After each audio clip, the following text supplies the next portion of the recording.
All right. Hello, everybody. Hello. Hello. Welcome. Welcome. Thanks. Hi. Yeah. Thanks for being here with us today. Yeah. We have joining us special guests Evan and Shou, who are from the Lumi and the Great Big Galaxy crew. I think Evan, you're the creator, is that correct? I And am the creator, yes. Shou, you're the lead compositor. Yup, that's me. So yeah, I'm gonna go ahead and let you two introduce yourselves and then explain what Lumi is and what you're trying to do and the fact that you're running a crowdfund right now to get your pilot. Yes. Yes. Hi everybody. My name is Evan, and I am the creator of Lumi in the Great Big Galaxy. I am an animator, a creative artist, a storyboard artist. I do a little bit of everything on the production. But right now, oh wait, I should explain what Lumi means. I'm sorry, I got nervous. But Lumi and the Great Big Galaxy is basically this little. I would refer to it as a series, but it's like an animated series about like 6 aliens like traveling the galaxy to help a lost star return home. And right now we are currently crowdfunding on backer kits, so we can get our pilot funded, or so we can like finish our pilot's rough animation, and get that out all sorted out. Since we have all the storyboards done for it, we are just looking to finish the animation portion and like everything else in between. And you have quite a bit of animation already done. Is that? Yeah. Yes. You have a trailer up on YouTube and everything. Yes. 30-second trailer showcasing what we've got done so far. But we would love to do more and finish it and show it to the world if possible. Yeah. If you don't mind me stepping in, my name is Shou Tuzi. I also go by Skullhair Studios online, and I am the lead compositor on Lumi, so I manage everything revolving around post-production. I also run my own indie pilot called Tally Ho, which is a steampunk animated series, but at the meantime moment, I am helping composite and lead the post-production pipeline for Lumi. Yeah. You will find a lot of animation folks work on multiple different projects. It's almost never just one thing. It's like it's impossible to like you want to, even if you try to focus on just one thing, it's like a friend needs help and you're like, oh, I want to help out with that, or like that sounds really cool, I want to contribute. So you'll usually see the same names on a lot of different projects because kind of inevitably, since it's such a small world and you end up running in the same circles, people reach out to each other like, hey, I want to know how to do such and such, can you help me out with this? Or hey, I'm trying to design a thing or run a Kickstarter, or I'm gonna I need some music, do you know anybody who can XYZ? And there's only so many people who can do that, so we end up finding out about each other. Like, that's, if ever anybody is like, why is Michael Kovac in every indie animated thing? It's not a conspiracy. It's just he's friends with a lot of the same people. Michael's my pal. A lot of us hired him before he blew up, actually. Yeah. So it's kind of just funny to have it all coming out at once. Davin, your character is voiced by Michael actually as well. So Davin. Yeah. I can draw Davin here. Yeah, do that. Next to Siona, one of the characters. Okay. Little lizard guy you'll see in the thumbnail. I'm drawing Felicity down in the corner here. She seems a little bit evil, so I'm just gonna lean into that. No, she's evil. She's like a total bitch. How do we sound audio-wise, by the way, folks? Are we too loud? Are we too soft? Let us know if there's any problems. Yeah. Yeah, I'm in a totally new environment right now, so I have no idea how good the sound is. I didn't have any time to test it. Also, hey, Tito! Hey! Oh, Tito! Nito! Yeah, hey, Tito! Tito, hop in! Hi! It's so nice to see you. I hope you're doing well. Oh my gosh. I love Tito. We don't talk much. I wish we did. We love Monkey Wrench around here. So. We do love Monkey Wrench. Monkey Wrench. Yeah. Monkey Wrench is so good. Yeah, such check an inspiration. it out. If you haven't seen it, you should. You should watch it. So we've got Nox and Tomb here, our mods as well, who will be collecting questions from the chat. So if you ask a question, we will write it down, and then we'll do a Q&A session at the end of the stream. And if you would like your question prioritized, we are taking super chats, and those super chat funds will go toward the Lumi and the Great Big Galaxy crowdfund, just so you know. So if you want to support the project and help get it made, that's one way to do it. The other way, of course, is to go right to the crowdfund and pledge. Yes. I think it's worth mentioning also I will be prioritizing questions about Lumi rather than generic Lackadaisy stuff. Yeah, we Sorry, will I'm answer. We will happily answer Lackadaisy stuff, but we want it to be Lumi questions. So if you ask us, like me, Tracy, and our crew questions, we're more likely to answer questions that are about production stuff in general that we can have a discussion with the Lumi folks about. So. Today's their day. So how did this project come about? You I'm going to ask you the basic, like, what inspired you question. Well, that is a great question, because every single time I will answer Disney Channel's Wander Over Yonder, created by Craig McCracken. It was the biggest inspiration for Lumi and the Great Big Galaxy, alongside a little bit of Steven Universe by Rebecca Sugar. And it basically just kickstarted my love for animation. Well, I mean, there was a lot of different things that kickstarted my love for animation, but Wander was the show that truly kickstarted my love for animation, and basically got me into like really loving aliens, thinking they're like so cool, and basically wanting to make a show of my own after Wander got canceled and for season 3. The sad reality of a lot of shows lately, like cartoons even established showrunners like Craig McCracken face this kind of thing. It sucks, because he is like my biggest inspiration. But speaking of that, so we have folks asking, what is the premise of Lumi? If you want to segue into that, tell us a little about the story. Oh yeah, okay, of course. So Lumi and the Great Big Galaxy is about 6 aliens traveling the galaxy to help a lost star return home. Right here, I'm drawing like 2 of the aliens right here, and if you can't you can use the laser character function now. Really? Yeah, remember? Hit the L laser and you get the function. laser. The laser. Hit L and get the laser. Yeah, these guys. They're 2 of the main cast. The heart help. But yeah, it's about 6 aliens. I'm an artist. It's beautiful. This is what a star looks like. It's beautiful. It's about 6 aliens traveling the galaxy to help a lost star return home. And basically, along the way, they kind of like discover that their galaxy is kind of under attack by like this evil guy, like space guy. I'm doing such a good job of explaining things right now when I'm in a panic. Meanwhile, I'm drawing vampire things on all your characters. Who basically wants to take over the galaxy and plunge it into eternal darkness. It's a bit of episodic storytelling. It is goth of him. Yeah. It's episodic storytelling with like a bit of like serialization, but it never really forgets its like silly roots. So like in a hypothetical season 1, it'd kind of just be like season 1 of Wander Over Yonder.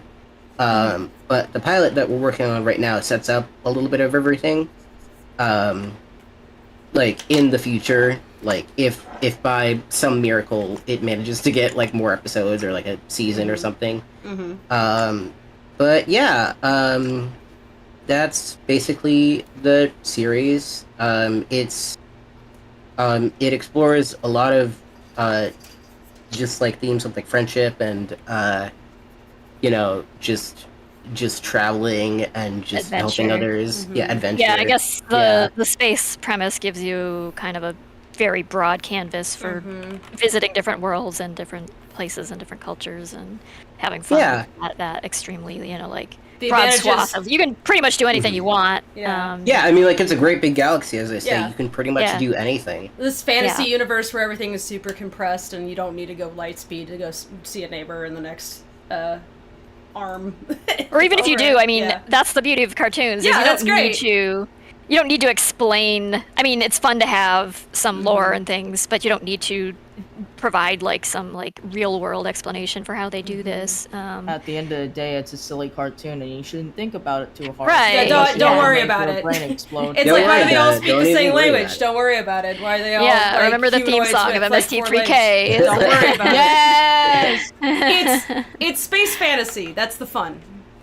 Yeah. Yeah. If you're And wondering that's- how they eat and sleep. Yeah. That's why I I love say it. this as Science a. I like bringing this up because I am that hardcore science fiction nerd, but also I do love me some But- space fantasy. It But there's a allows you, time and Yeah, place same. for it, right? Yeah, It's like yeah, you have right. to take exactly. it, you know, media by media, or like, you know, Yeah. like show by show, or you know, it's like some things really beg the explanations, and other things it's like you're taking the fun out of it by Yeah. thinking too hard about that. Yeah, so, yeah. Yeah, you it's like what kind of story do you want to tell, and then you kind of fit your universe's rules around what helps that, basically, no matter what the story Right. is. Because it's like, if your story is really supposed to be about like the ins and outs of xenobiology, then you're gonna write a very different story than if it's about coming together to fight the great evil that's like threatening like the safety of your community. You know, and if the Right. community is a realistically depicted galactic framework, probably gonna have a hard time with that story because it's gonna have to take Yeah. place over like millions of years. You're not writing the three-body Exactly. problem here. You're not writing Star Wars either. No, you're not. No. Although Star Wars was like an inspiration. Star for them, Wars funnily is, enough. is closer to the DNA of what you got going on here because it's also Mhm. science fantasy, where it's like got Mhm. some science backdrop as like tropes and stuff, but Right. it's really representative of like kind of our understanding of things. It's not. Which is outside even of that. funnier. Well, it's 'cause- like a combination of like Buck Rogers and Yeah, like exactly. it took a ton. Like if you have ever read the original drafts of the script for what became A New Hope, Then you it's- understand it- why the prequels. it's were so the way they very were. it's so very much Dune. Oh my gosh. Oh, yeah. And so it started there, but then it just like broke off into being its own thing, which is much more of a like space romp sort of, you know, like not a you know, the Dune is a much more theologically based like exploration of, you know, manipulative. Yeah, it's just a different Yeah, thing, it's- different vibe. And Yeah, and even Dune Um, isn't trying to be strictly No. realistic. It's a range. There's a spectrum there. Right. But that's again, like Right. that's what I like about science fiction is that it's actually quite a broad range. Like fantasy is not concerned with being realistic necessarily. Fantasy is just saying, okay, this is fiction. There's something about it that is different than the Right. real world in some way. Right. But science fiction can kind of like straddle the line between realistic and not. But sometimes you go more fantasy, and that's also kind of part of the point. And then you Right. get to have like fun character designs like this. Like Lumi is straight up a star. Yeah. Lumi is extremely Yeah. cute. I really think that's a Thank strong you. character design. It's very memorable, very cute. You could turn Yeah. it into a plush. You could turn it into a sticker. You sure You can. can- They all look The like they're marketable animators, potions. the I like animators can draw it yeah. easily. It's like it's I just like a, well done. Siona Yeah. is just is a slug with wearing. Okay, this I find funny actually. Speaking of science fiction fantasy, this is an alien with an alien shirt on who wants to investigate aliens. It's adorable. Little green Actually, men are the wow. cryptids of their universe. I'm guessing. Yeah, pretty much. Like I Yeah. thought that was like the funniest thing because like the thing Yeah. is in the show. Oh yeah, merch. Shit, I forgot I had that. Right. Give sorry. me your merch picture so that I Oh, can hold show on. people I your want merch. to just shout out 1 second. Yes, Lord of the Cupcake just donated $100. Thank you so much. Thank you. Lord of the Cupcake. Holy shit! Thank you. Wow. That's, so that's much. going to Lumi's That's my backer kit, by the friend. way. Hey. No. We're That's very sending, generous, thank the stuff that we received today for the shop talk is going to go into the backer kit. We're actually going to take that, give it to the backer kit ASAP, because we know that YouTube only takes a minute to process all that, but we're going to give it to them, like, as soon as we're done. So thank you so much, Yeah, everybody who tonight we'll donates. make a Yeah. donation tonight after we I- calculate what we... I would also recommend donating to them directly. That's going to be even better. Yeah. Yeah. Right. We have until October 31st at like 9 p.m. I think. Mm-hmm. Oh. MST to like MNDT Ooh. to fund like $135,000. I think we're How like far still are at you? 20K. Okay. I have not checked, but like we're at like 20K right now. Okay. Which is really good because we hit 10K in the first few weeks, but Not bad. Yeah, we're hoping to hit more. Yep. And I think hopefully we're if at- it gets funded. Mhm. Yeah. I think we're sitting at around 20K right now. Mhm. Nice. 20,245. Very Nice. good. Yeah. Nice. I think. Yeah, I but think- we're hoping to finish it, and if we're successful, get it out by 2025.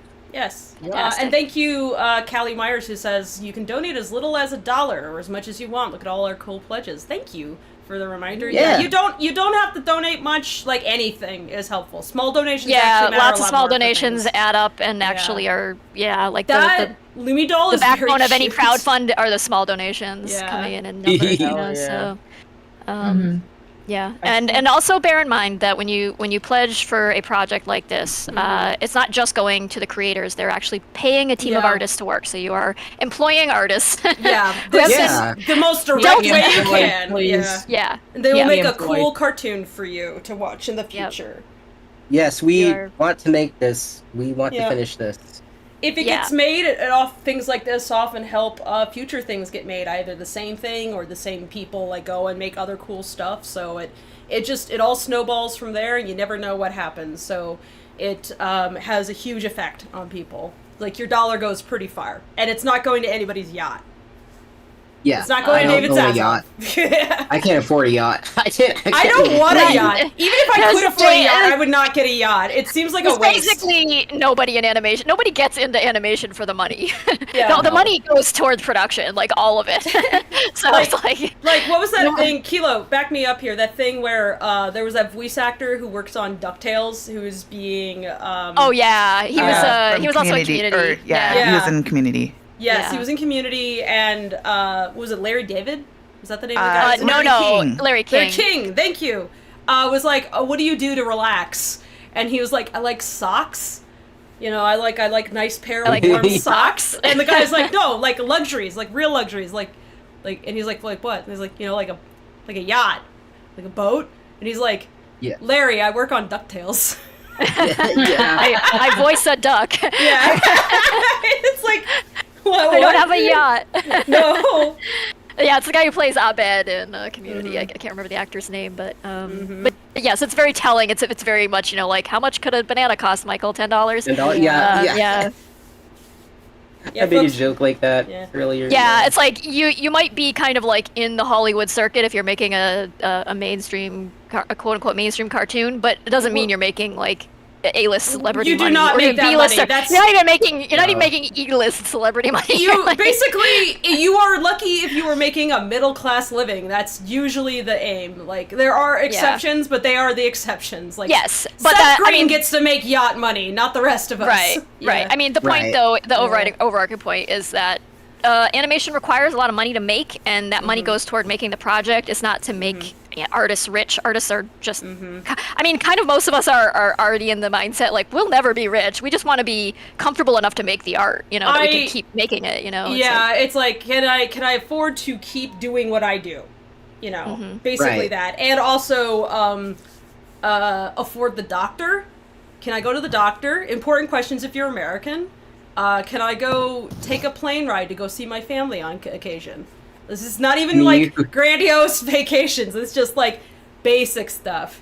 Basic stuff. And it is sucks usually too, what it because is. like I haven't been able to afford like new glasses, and I've had these since high school. I'm 23 now. Oh, Ouch. I can, so I could probably point you in the right direction of some, like, how to get a discount, eye exam. Like, Costco, sometimes they have ophthalmologists. You could go there, you could get, like, your eyes checked. You can get them checked for just glasses, in fact. Get a prescription that way. It will cost you less than $100. And then if you go on, like, iBuyDirect.com, you can get some really cheap frames from there that are good Yep. looking. Yeah. That's I how actually, you I get actually it. already Yeah. got an eye exam. It's just mostly Yeah. like the glasses I need because my prescription is like so Yeah. fucking high. Yeah, I Yeah. think you'll have good luck doing that. Like that's what I found out about because when I go to like whenever I go to get my eyes checked and you look at like the cost of glasses and you're like Jesus, it's like $300 to get something that isn't just like falling apart hot glued plastic. Yeah, That and like doesn't these even glasses fit are you. pretty sturdy. Yeah, these glasses are pretty sturdy, funnily Yeah. enough. They're just, like, really dirty because, I cannot like, relate. years. Yeah. I cannot relate. I do not wear glasses. One of these days Well, you you will lucky, probably aren't wear glasses. Yes. It comes with age. But also Yeah. I needed to wear glasses. Well, since I was a considering the kid. fact that I had a 23 out of 20 vision when I was younger, because apparently I could just stare at ants and be like, there's an ant on the floor, and my mom's like, what? And that's Oh, also how I nice. found out that I'm probably autistic. Yeah, I wish things that I should have made my parents realize there was something up with me. When I would be late to school because I was staring at an acorn. Yeah, Yeah. Wow. pretty much me. Pretty much me. Yeah. Earlier It's like- we were talking about There's a like, whole world in there. Yeah, there's a Yeah. whole world in there. Earlier we were talking about like the science fantasy stuff, and I think it's very interesting because like I work on Lumi, but like I'm also really into speculative evolution and stuff like that. So like, Oh yeah, yeah. It's All why you have to Tomorrows- turn your brain off when it comes to certain media. It's Like, like this yeah, is not like- where that applies. Yeah. All Tomorrows is one of my favorite like stories. Dude, yes. Oh yeah, there was like a we were like all watching that on the server a while. Yeah. Back when we were working on the pilot, I remember Oh. just going and watching all those YouTube videos about that. I can recommend. All I can Tomorrows is recommend a so good. comic series to you if you want xenobiology, but also there's a story. They're like actual characters. yeah, gimme. Runaway to the Stars by Jay Eaton. Very good. Wait, Yes. I know that Oh. one. Yeah. I know that one. Yeah. Very I good. used to Like call it Jay Eaton. yes. Jay Eaton's great. I'm like, this is so my jam. It's like, okay, like amazing world building, interesting, complicated xenobiology. Actually interested in like all the way down to what was the Luca of these creatures and like how many are there and like what is their cultural setup? Like what are the continents look like? Like what is not just their language, but how many languages and what kind of language exists if you are say mute or can only talk with your hands, or here's a whole culture where that is what they do. They all talk with their hands, things like that. And it's so interesting because like they go, okay, so here's all the backgrounds for this and that creature. Now who's a person in that? What's like an individual look like within that society? And it's really cool. I love that kind I of gotta thing. check that out. Hard sci-fi, I adore as well. Like, that's what I mean when I say science fiction is just so broad that it's almost kind of hilarious how we encompass like something like that is also categorized with like Star Wars, and it's like those are two different things. Mhm. There's those two so different definitely. things. Yeah. Yeah, and I think it's actually really interesting because like my own production is actually hard sci-fi. Yeah. / like science fantasy, I guess. It's something like that along the lines of that. Because I was like, oh yeah, I really like steampunk, but I really like. I was like, what if I tried to make magic more sciencey, aka like thaumaturgy? And I was like, all right, let's just do that. Oh, I love that kind of thing. I love it when people try to peel that apart. Pretty much. And so my brain is like on hard sci-fi stuff, and then like on the other side of the spectrum, it's Lumi, my Lumi. precious, my little baby. Yeah. My little baby. brain. The most marketable character ever. The power of It takes the friendship. plushie and throws it across the room. Actually, it just makes my brain go brr. Yeah, It no, does. literally. They're all friend-shaped. They're all Yeah. friendship. Which was like, Okay. oh my gosh, designing them was like so fun. Like they've changed designs a lot over the years, but I think like I am like super happy with how they've all turned out. Ooh, In who changed the year the of most? our Lord 2024. Oh my God, Siona definitely did, but also Davin also changed a lot. 'Cause, Oh, okay. I was gonna say, what about Mika? yeah, Mika did But, too. like a lot. Yeah, Mika changed into like so many different things over the years, and that he was like a little lemon. A lemon? Guy- And went from Yeah, a like a lemon lemon. to an owl. Now he's a lemon owl. Yes, yeah. Let me draw his old design, original 'cause, original Mika. The joke was initially that he was supposed to be like, he's like basically in the series he's like best friend, and he's kind of like the toady. He's like the same amount of like bitch as Felicity is, and So he was a bit of like a sourpuss, pun intended. Mm-hmm. So his species, his original species was to reflect that, but I ended up changing it to an owl after some friends helped me like with his redesign, and I felt it fit more, and I thought it'd be like a little cute thing since like Felicity was a flower and Mika was a bird, and you know birds kind of like help flowers a lot. And yeah, I mean I don't know, I thought it'd be like a cute little thing because like in the lore the species of Mika, who are called Avidae, and the species of Felicity, who are called Florians, have like a sort of like partnership between each other, and they're also basically like the richest, you know, people in the galaxy, essentially. And Felicity is like also a princess, so it's basically like something along that where they basically help each other out. Davin's species also like helps like with Felicity's species too, because his species are farmers. They produce like have like rich soil. They produce a lot of like fruit and vegetation alongside like Felicity's species. And it's basically like a partnership between all three of their species, and it's how Felicity and Davin know each other, and how Mika and Davin know each other, and how you know Mika and Felicity know each other, and all that. So it's like a three-way thing. I had like in the webcomic, Lumi was originally a webcomic before it. I'm curious about that. Pilot. Yeah, so how did it go from a webcomic to I want to do an animation? It must have transformed quite a bit since then. Yeah, oh my gosh, yeah, it's changed a lot. Like, the character designs changed a lot throughout its production. So I basically, I had started Lumi when I was in high school, the webcomic version, and I'd spent a good couple of years just updating it, making it its own, like, silly little story. I had it planned out for like 3 chapters before I decided to make it into a pilot, because I thought it would be really fun.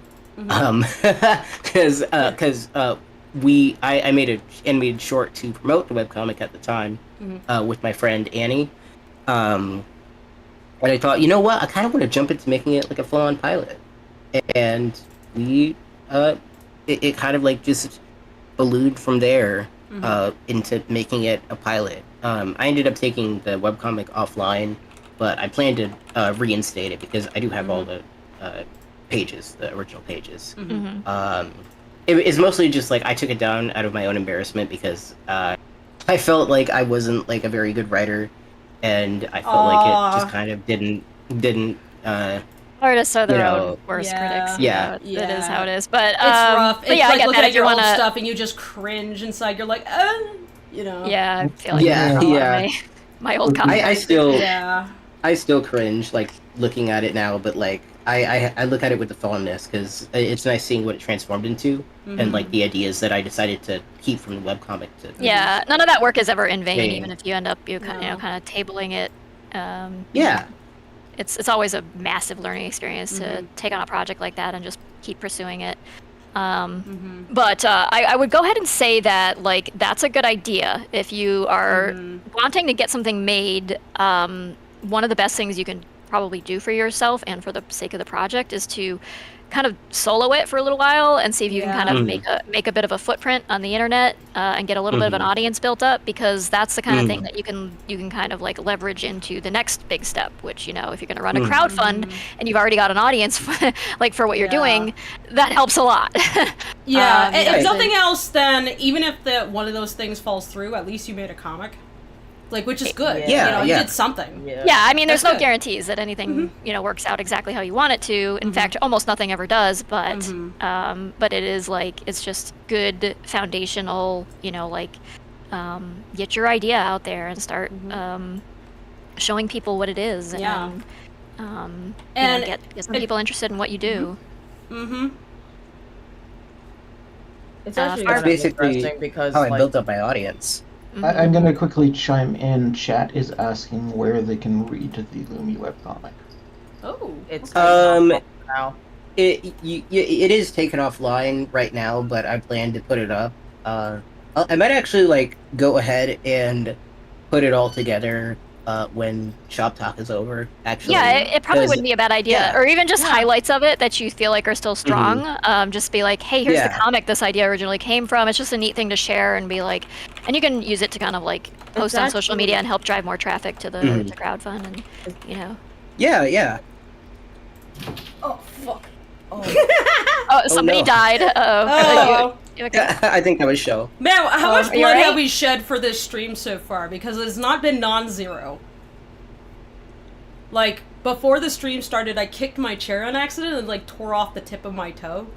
So that's, like, one bit of blood. Now, how much more blood has been sacrificed? Well, there was that big spill. I'm back. Like... I'm not dead. My okay, you're right. Just busted down my door Not to yet. get me to open a jar of garlic.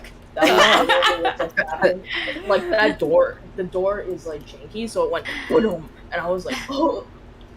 I was going. You're to under say attack.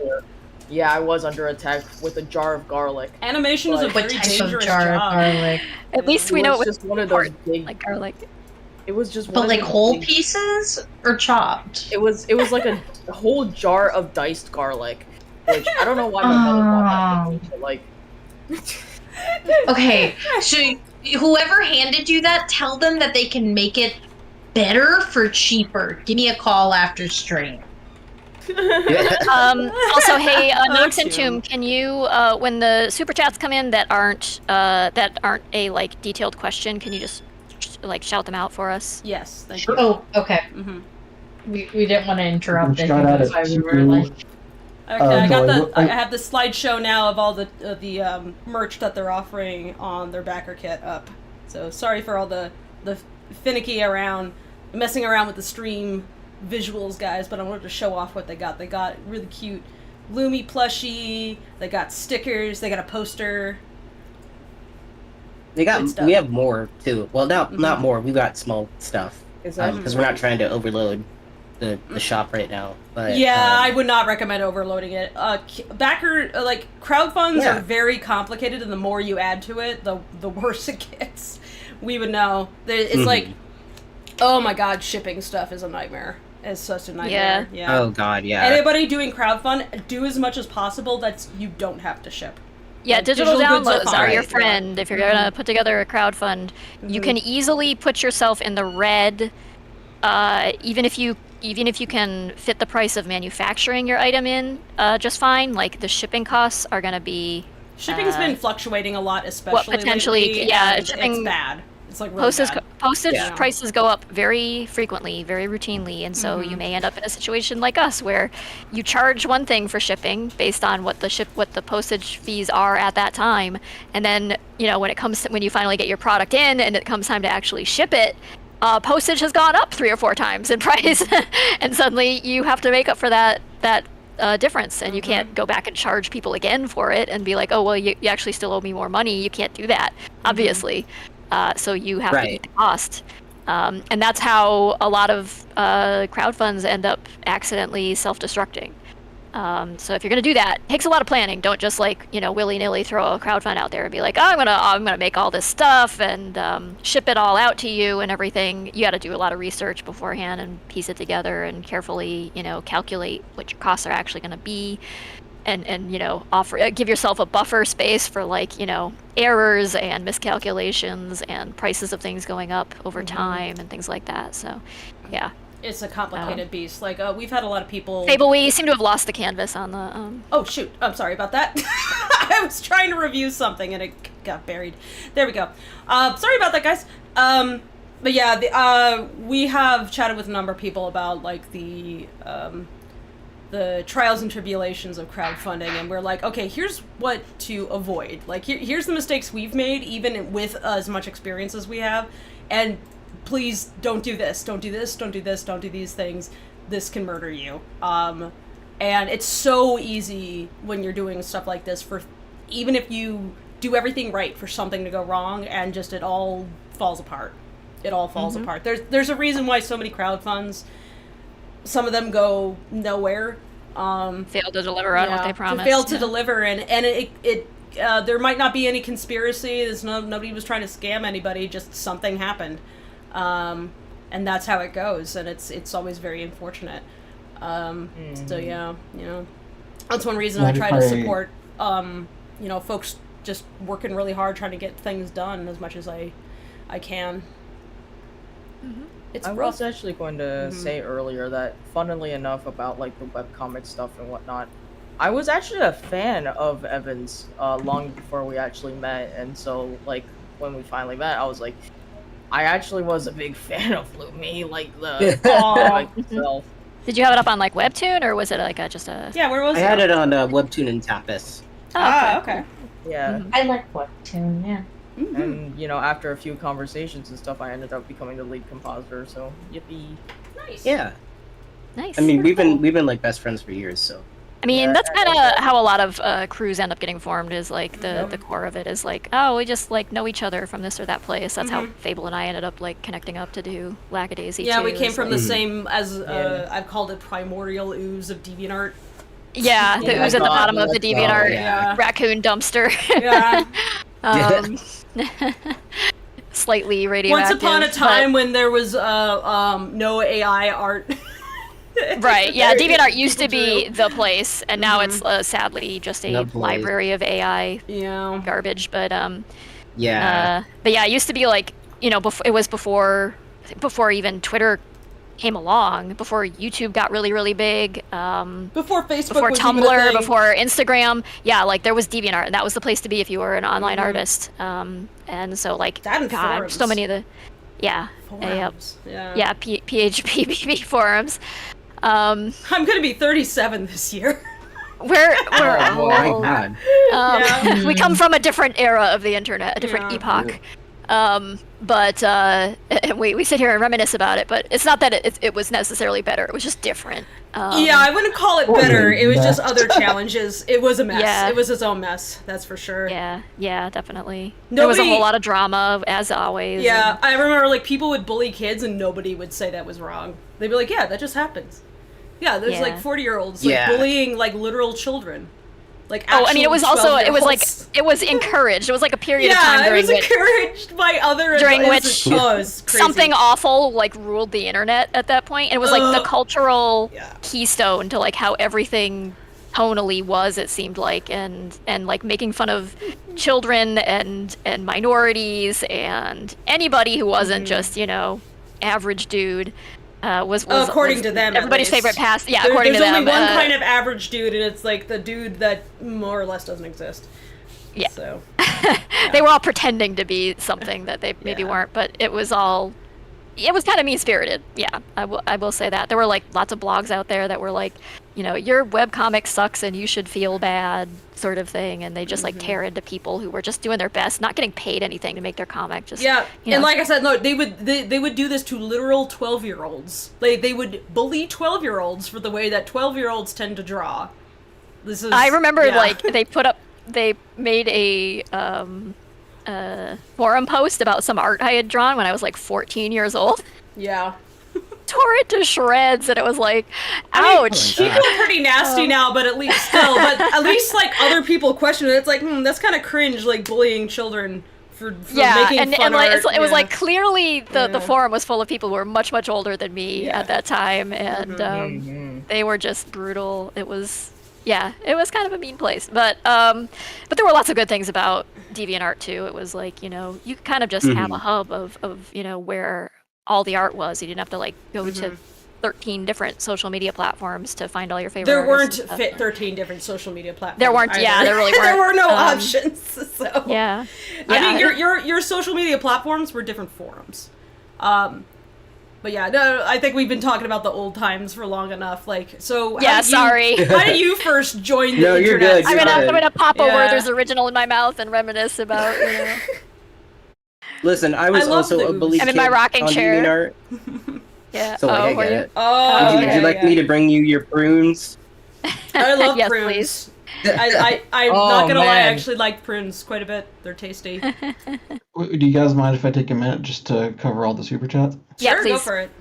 First of all, thank you to Tom Jackson, Numba, Nito Tito, and Freaker. Thank you for your donations. We're unfortunately not taking drawing requests today. Yeah, thank you so much. Sorry, it's not a drawing request stream. Yeah, we're trying to focus on Lumi. If we start doing drawing requests, it'll take over the whole stream. So yeah. We wanted to make sure we focused on Lumi today, because that's what this stream is about. Lumi, and if you have questions about animation, making animation, how you get started, what software you use, where you learn how to do it, how you put a crew together, that sort of stuff. That's, how you design characters for animation, things like that. Happy to answer those kinds of questions. Other than that, Turkey Beards, thank you for your donation. He says, "Hey yo, seeing your notification, out hunting, no buck for me, but here are some bucks for your project." Hey, thank you. Ventania Games says, "Hi Lackadaisy, how are you? I would like to congratulate you on your wonderful creation, BR community speaking, which I assume is Brazil." Brazilian, yeah, okay. Hey, welcome. And that's the super chat so far. Thanks, everybody. Thank you. Deeply appreciated. All right. Do we have a backlog of questions? Yeah. Shall we? Oh boy. What do you guys say? Do you want to start answering questions, or do you want to?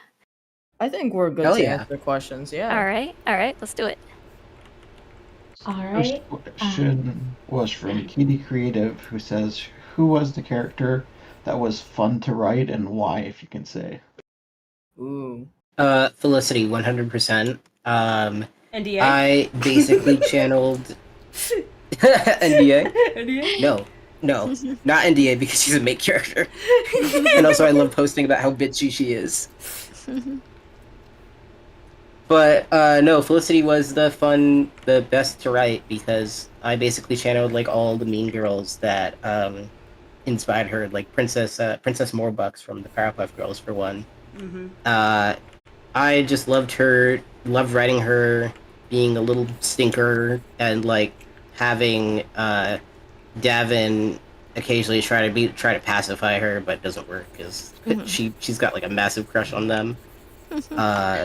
But no, yeah, Felicity was the most fun to write, and I posted a few previews over on the Lumi Twitter, but I'll probably like repost them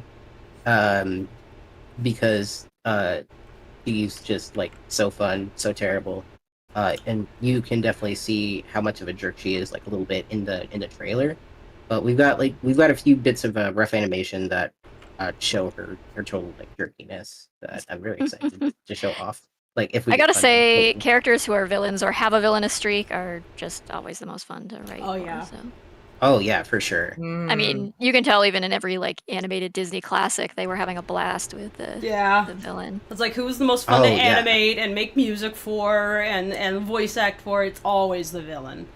Yep. It's the villain. It's the villain. 100%. The villain is also always the fruitiest MF. There. That's true. Yeah. And we all know why. True. The best one. I am sad that Disney actually stopped their let's make a villains movie with Cruella de Vil, because I'm like, Ursula. I actually was like, I want to see what kind of nightmare they create out of an Ursula live action film. Not because I necessarily want a live action one. I just want to see what kind of messed up script they would have come up with. It would have been great. They did a live action Little Mermaid. I don't want a live action Little Mermaid. I want live action Ursula movie. I remember watching the Maleficent movie, and I thought it was pretty good. Ooh, I didn't see it yet, but we did watch the Cruella movie, and that's kind of it's kind of hilarious. I can't say that it's bad. It's not as bad as you might think it is, but it's definitely what it is. Yeah. I still can't get over the death by Dalmatian. My mother was killed by Dalmatians, and that's why I hate Dalmatians. Dalmatians killed my mom. Okay. High key, that's the one reason I won't watch it. I haven't watched it because I found out that tidbit, and I went, nope, this is dumb. Oh no, it's so good. It's like the right level of dumb. It's dumb, but it's like a self-aware kind of dumb. Like it knows it's dumb. Yeah. So it's fun. It's just. I went in watching that movie thinking I was going to absolutely despise it, and I didn't. Yeah. So. I haven't seen it, but Alright. I probably should. It sounds fun. Yeah, I mean it's visually very fun. It's definitely very much a soundtrack movie. They've just got like jukebox. just gotta like throw in 70s rock music like at every opportunity. It's a lot of like. It's David less Bowie. grating than you think, and there is a Cruella de Vil character. It's just not Cruella de herself.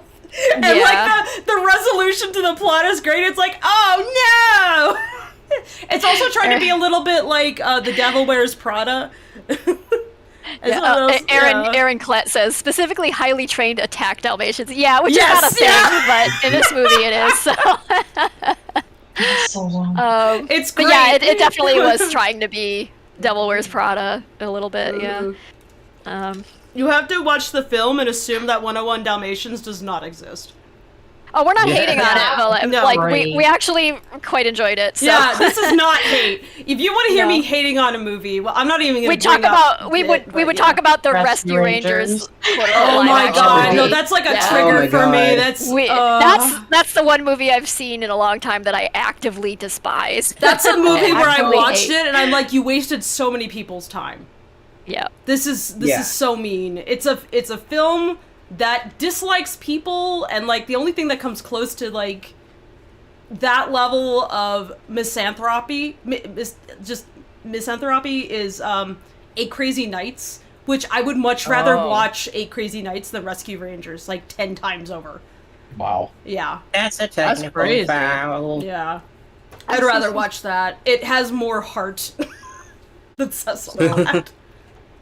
8 Crazy Nights at least is trying at least somewhat. It tried to become, well, I mean, anthropic is not really the opposite of pro-anthropic It toward was- the end, but yeah. it was just the sense of humor was so crass, it was hard to There was a but movie it's hard- there.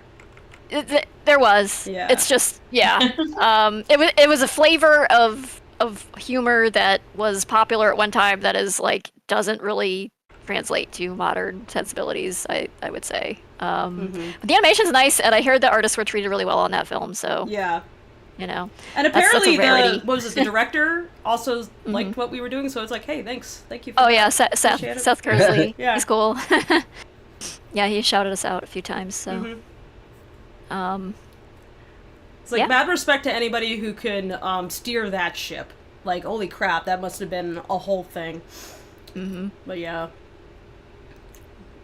So yeah, if you want to, that's the difference between if I hate something versus I love something. I can appreciate an awkward film.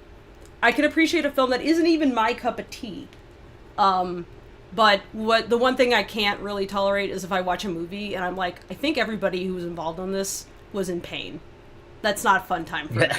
I can't, not in pain in a funny way. I mean, like in an actual, I think there were labor rights violations way.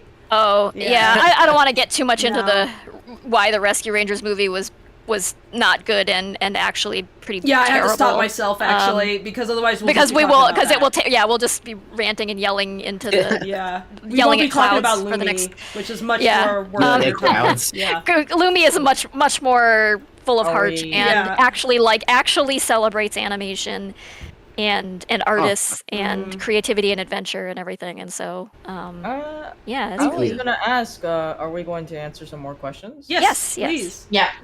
First, Super Will, thank you for your donation. He say, have a great day and also have a sandwich. thank you. Ooh. We'll get around to that Yeah. later. Yeah. I will. Isaiah Wilson says, for either series, will there be animated character outtakes like old Pixar? Oof. I mean, we do like we do short little animations that we try to put up in between, larger releases. But like an actual outtake, I mean, you could kind of characterize one as an outtake if you wanted to, but outtakes in animation don't quite work the same way they do in when you have like live footage where you get them kind of naturally. But go ahead and answer that, Evan, if you had a response. I think it'd be fun to definitely put together. Like, I could probably do like a little animatic of it someday, because I know when recording our voice actors, sometimes we have had flubs, and in specifically the case of like Michael Kovac, he just had like so many funny moments that I think it'd be really fun to do. Yeah, with him. yeah. And When you're just- recording the voice actors, yeah, you get all these like little golden tidbits. You're like, I don't know, that's not written into the script, but I want to use it somehow. So you just like keep it on your hard drive, forever, and then you're like, oh, I gotta do Yeah, something I got with some this. gold. I got Yeah, gold. we've got some we got some really funny stuff too from our recording sessions. Oh Absolutely. my god, I have. It's just that recordings of them like what was it? Like in character trashing each other. Mm-hmm. Yeah. It's really and we have like Ed Bosco and Bill Butts, just like they know each Oh, other really yeah. well, and we were recording them for for the band, and they were just like tearing into each other and saying just all this hilarious shit, and I just really want to do something with it, but we don't. Yeah, it was like it's not in the script, but they just went off script, and they were ad-libbing. When you tell them in to just between make takes and up stuff. something, then oh boy, they're gonna make something up. Yeah, they're gonna make something up. Oh, they absolutely did, remember. yes. Some of it we can't use because it contains language that just isn't, Lackadaisy flavor. Yeah. Let me on the B side. But it's good stuff. Yeah. But yeah, I mean, Lackadaisy in the modern era or something. yeah. Outtakes would be a blast, but it's like, Sai would say the F word no matter what era it's in. right. But it's not like you incidentally get bloopers in the way that you do with live action footage, because you then have to take the voicing that is like the quote unquote blooper or whatever, and then actually go to all the effort of animating something to that, which is really time consuming and expensive when you're trying to just make the actual show or movie itself. You don't typically have the leftover funding to do something like and that. we don't have like Pixar size budget, sadly, so unfortunately it's hard to do that, but maybe at some point we'll do maybe next time we do an animated short or something, we'll grab some of those outtakes and make something fun with that. But, I would love to. I would absolutely love to. yeah. So how long is your projected pilot? Like how long are you expecting that to be? We're hoping for it to be like 11 minutes maybe, but the animatic itself is like 18 minutes. So it depends on if we shave down some stuff or just like keep it at its initial 18 minutes. It's one of those traps of animation. Is like yeah, it's one of those traps of animation. Yeah, that happened to us too. We're like we set out to make a 15-minute animation and we made a 27-minute animation. Yeah. It was like, oh. It was a good 27-minute animation, though. I remember. Thank you. Like, It was. Thank you. When I saw it premiere, I was like, "Oh my god, Lackadaisy! Oh my god, it's Lackadaisy!" Like I freaked out when I saw it in like my YouTube notifications.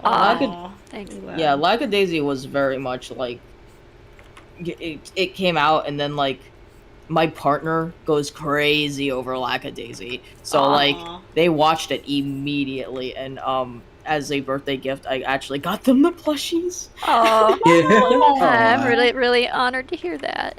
Yeah, so now we have a Rocky and a Mordecai sitting in my bedroom right now. Yeah, I got a bunch of those guys like all piled on this wolf pelt right behind me. I've stacked the potatoes so far. How tall can the potatoes stack? Let's find out. I don't know. Yeah. It's like that scene from Undertale. Yeah. Where you just stack hot dogs until they all fall over. Yeah, exactly. It's good use of time, All right, questions. From Puzzle Maker BS, what indie projects would you want to do besides animation, games, websites, comics, etc.? I think. Yeah. Oh, sorry. Go ahead. No. Go ahead. You're supposed to answer that. The guests. Yeah. Oh, okay. Yeah. No, it's okay. I think I'd love to return to a webcomic format for Lumi, depending on if, like, whatever happens with the pilot, if it takes off or not. I would love to, like, return to these characters and make something with them, like, again, like, whether it be, like, short comics or just, like, a full-on story thing with them, because I really do love them a lot, and they've been with me for a very long time, so I think something of that sort. I've already got like another like idea in the works that's like less of a big thing and more like a thing for myself. Just like a little animated short with like limited animation about like two spray taggers who live in this city called Graffiti City, creatively enough, and it's called Grape and Juice Against the World, and it's something that I'm just working on in sort of like a animatic style, like animation for it. If you've seen like Penny and Stocking, Yeah. Oh Weirdo. yeah, It's yeah, I like like that. Cool, Some more cool, limited. yeah. Yeah. I know. That's a good idea. And honestly, it's great because you can use comics as a way to flesh out a short animated thing, Mhm. and kind of like it's almost like a proto animatic for it, or a proto like storyboard for it. So it's like it kind of gives you the option to then take it to animation if you want to. You know, you can kind of tell the same story or work it out visually that way. But yeah, I personally like also comics is like a passion. I think a lot of people like kind of vacillate between comics and animation. A lot of artists, like I know Fable's also a comic artist and animator. So Yeah, I really I would mean, like to I get back was- to my own at some point, but I was gonna say, like, I'm also the same way where like I dabble in everything, and I feel like if you're an animator, chances are you dabbled in everything, you know, Yeah. at some point, because that kind of like animation in itself, you have to juggle a lot of hats. So like, you know, compositing, sound design, like storyboarding, animating itself, and then cleaning up and stuff like that. So you're already juggling a lot of things. So it's a lot easier, I feel like, for somebody it's sort who's of an like animator to juggle other things. that inclination to do visual storytelling. It kind of translates to a lot of different media, you know, be it comics or animation or illustration or you know that sort of stuff. So yeah, absolutely. Personally, for me, I actually do want to return to doing comics and stuff because, like, I actually really love doing comics, and I was a sequential artist for years until like I picked up animation fairly recently. But like besides the animated series I'm doing, I actually want to, you know, at some point go back and revisit doing comics because there are some things in comics that you can't repeat in animation. And I love stuff that like breaks the panel borders and like oh yeah, I do a lot of that. Yeah. Yeah, it's almost like the beautiful thing about like switching from one thing to the other is that there's like things that one medium can do that another one can't, and it's just like fun to be able to like play with all these tools that animation allows you to do, like to give voice to things and to have like music audio that goes with it, and to have the capture the actual motion and everything with animation, and then at the same time like you get something different and special with comics, you know. So it has its own like its own toolbox of like little special things you can do with it. Comics has the advantage also of like being in the reader's head, so like it can like morph to fit like what they want. Yeah, as well. It's like you so aren't spelling personal. like animation is so specific because you're spelling every little bit out for the viewer, whereas comics leaves a little bit more open to interpretation, like what's happening in between each panel, and that's also kind of magical too, in a way that like you know reading a book is, where you don't see what is being described, but you see it in your mind's eye, right? And it makes it more personal. It's your story to a degree then. Right. Like, I did the same thing. Like when I read books as a kid, I would like imagine what the characters looked like. Oh like, even if they had like an illustration on the cover, I would imagine like I would improve on it. I'd be like, I'm gonna draw it. It's like yeah. There's a project I know I want to draw someday where it's like if you guys have read like Tales of a Fourth Grade Nothing by Judy Blume and just basically all her fudge books, I definitely want to like draw like my interpretations of like the Hatcher family and Sheila Tubman and all of them, because like I've had them in my head for years basically. Nice. But wow, Judy Blume stuff seems like it would be like perfect for animation translation. Oh, or, yeah. Or like graphic novel like treatment. I've not heard much about it getting that sort of thing. Probably because it's older.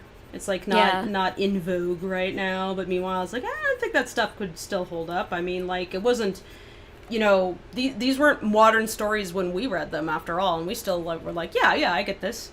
Some things are universal across time. Yeah. Okay, next question. Drawing a little owl boy here, or I love Owl Boy. Yeah, he looks so he's so cute. Look at him. Why is he so baby? He's just a little guy. He's like a bitch. Little rat, a little guy. A little space rat. He's eating a little rat. A little space rat. I'm gonna make a space rat now. Oh my goodness. It's like, what does a space rat? Yeah, space rat. All right. It's just a rat with a helmet. Should I read out the next question, or do we have somebody reading out? Oh, we have. I've got them. Me or Nox. I didn't know if Nox wanted to take it, so I was can. The next question is from Freaker X. Did extraterrestrials visit the crew of Lumi and give them the idea for the show? Ancient astronaut theorists say yes. Yeah. Yeah, I'd say that.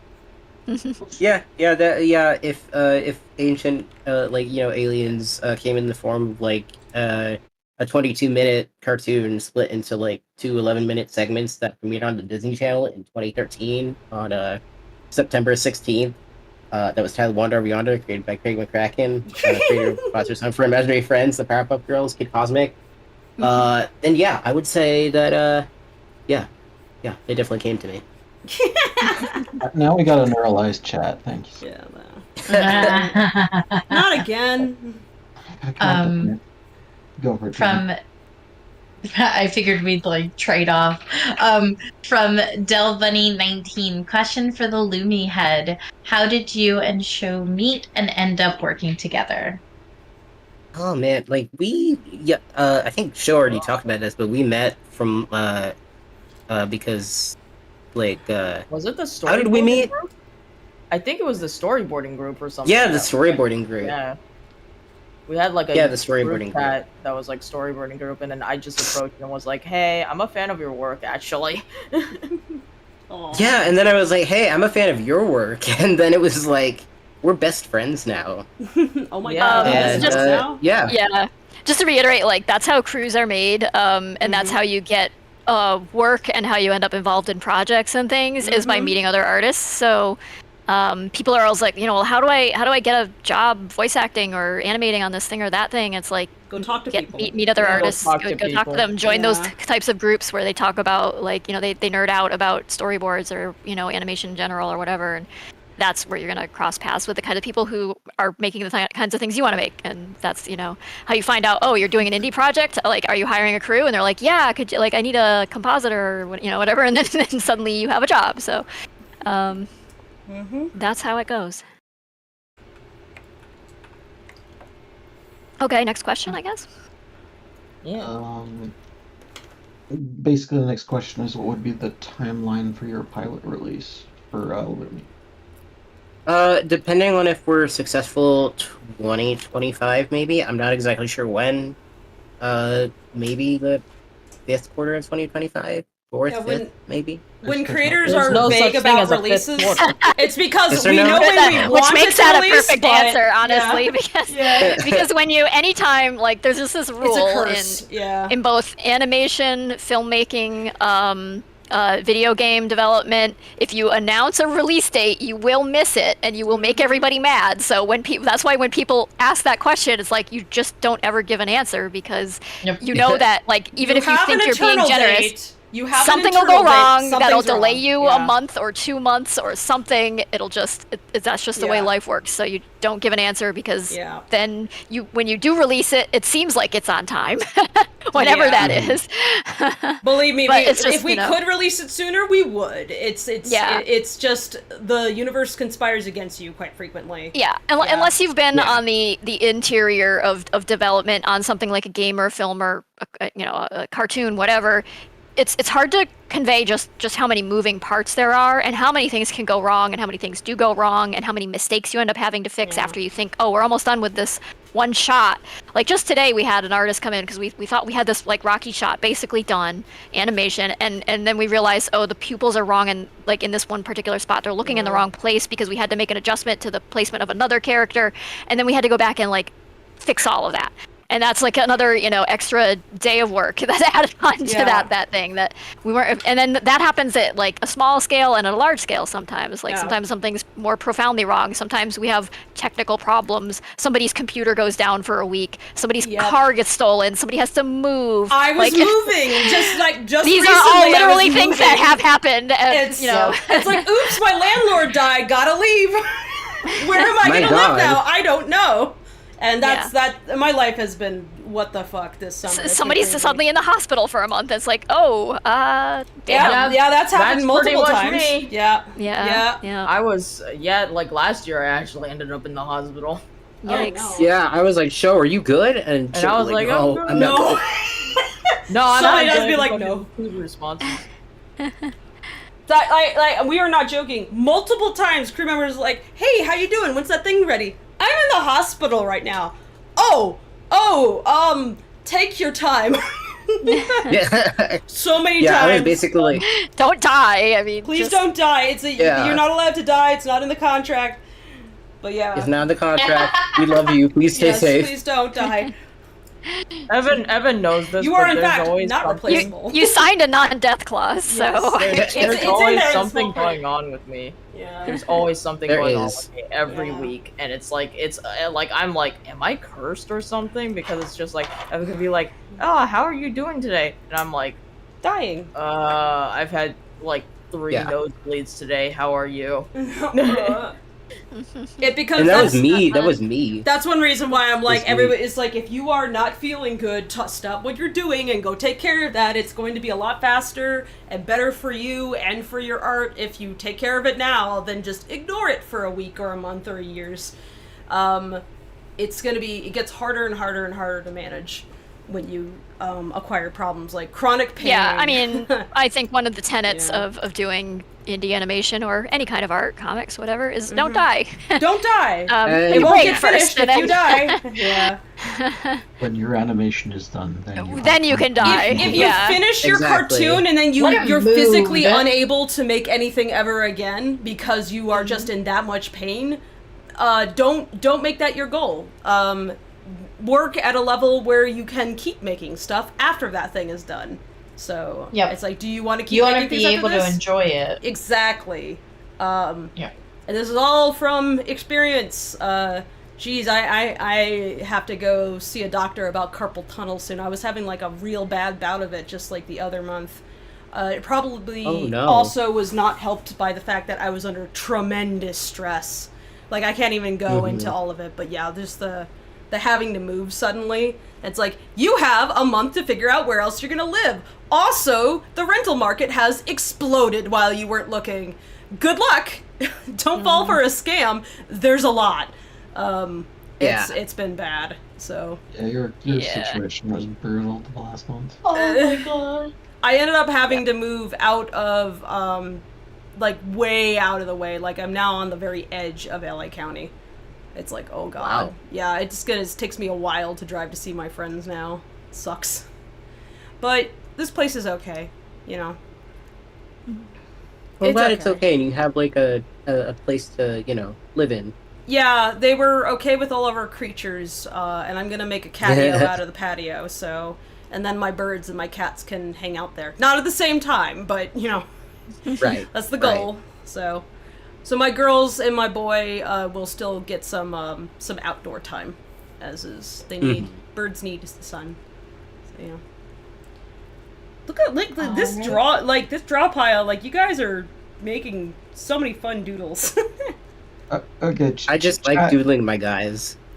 I have to say, chat's getting excited, hyping themselves up for the idea of a Lumi video game now. And like, guys, you know Oh my that's like gosh. the one thing that's even more expensive than animation. Yeah, that's even more. Oh. So Yeah. a Yeah. bigger, that's a lot to juggle.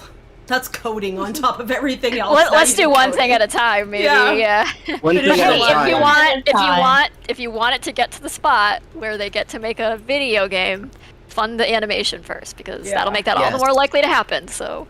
Mm-hmm. Mm-hmm. I mean, I do have the idea of like I've started playing Mario Galaxy. I haven't finished it, but like a Lumi game would essentially just be Mario Galaxy, just like traveling Oh to my different. god.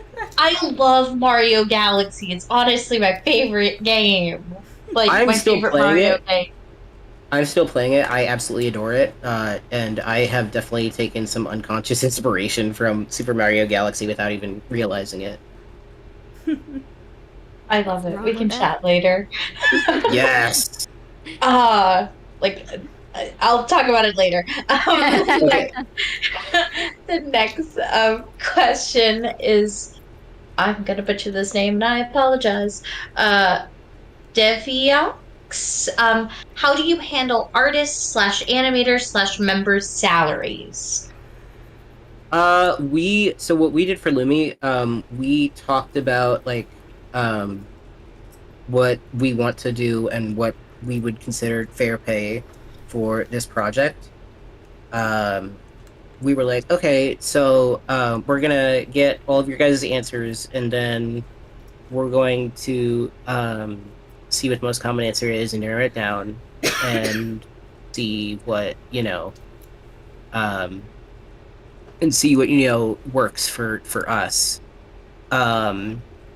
So we had it so that our production manager at the time, Ash, who is the production manager for Lackadaisy, helped us break it down. Yeah, to, I was. Guys talked to me early on, and you're like, "What do we do about this or this?" And I was like, "You should talk to Ash." Yeah, and Ash helped us a lot in figuring that out. Mm-hmm. And how I handled it was they basically sent me invoices and I paid them, essentially. I don't know if that's the right answer to the question. I'm sorry. When it comes to, I mean, it helps to basically ask around and to get a sense of like what's basic pay for X, Y, and Z indie project, what's basic pay for X, Y, and Z studio project, and see if do as good as you can for the artists that as you possibly can. Indie rates are often not super competitive with like studio rates, and you kind of have to be upfront with people about that. It's like 'cause, they're trying to pay their rent and everything, and you don't want to mislead them and make them think they're going to be making a studio rate if you can't pay that. And so and you may end up in that case working with animators who have less experience and things like that, which in some ways is great. It's like it gives them experience to be able to work on something like this. But I mean, honesty is key, and being upfront about what you're going to pay, making sure that you calculate ahead of time, what the work's going to cost you, and know that you aren't going to run into a spot where some people have done a bunch of work and then you can't pay them for it. And so pre-planning all of that, knowing what you've got in your coffers and what you can afford to do, what rate you can afford to pay, and then being upfront with everybody about it, and getting you put that right in the work contract so they know what they're signing, they know what their pay rate is. I mean, there's a lot of different ways to do it, but Fable, I know you have a lot of thoughts about it, so if you want to chime in. Yeah, I mean, talk to people, and when it comes to indie stuff, like literally with indie, it's whoever is able to pick up a pen and just start something. So you have people who don't have a dollar to their name who are able to start things, and other folks who have a lot of money invested. Either like funds that they've squirred away themselves, or they've managed to successfully crowdfund enough money beyond their wildest dreams, or just anything. So the cost, like what you could expect to earn off of an indie cartoon is going to be really dependent on the nature of that production, how well funded it is in the first place. But I'd say that like anybody who's going to be working on indie, you kind of come at it with your own standards. So you might be working with a friend and you want to help them out, and if you are working with friends, then try to give them something at least to just kind of express, hey, I respect your time on this, and so I'm giving you money to show that I respect your time, even if it's not like a ton of money.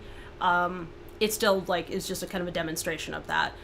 But other times, if you're asking a lot of people who are working with you and they're not like your close buddies or whatever, or even if they are, you want to pay them more because you're asking them to do a lot more. And that's one reason why I suggest to people, like, scale what you're going to do, the nature of production, to what you can afford to do and what people you have available to you.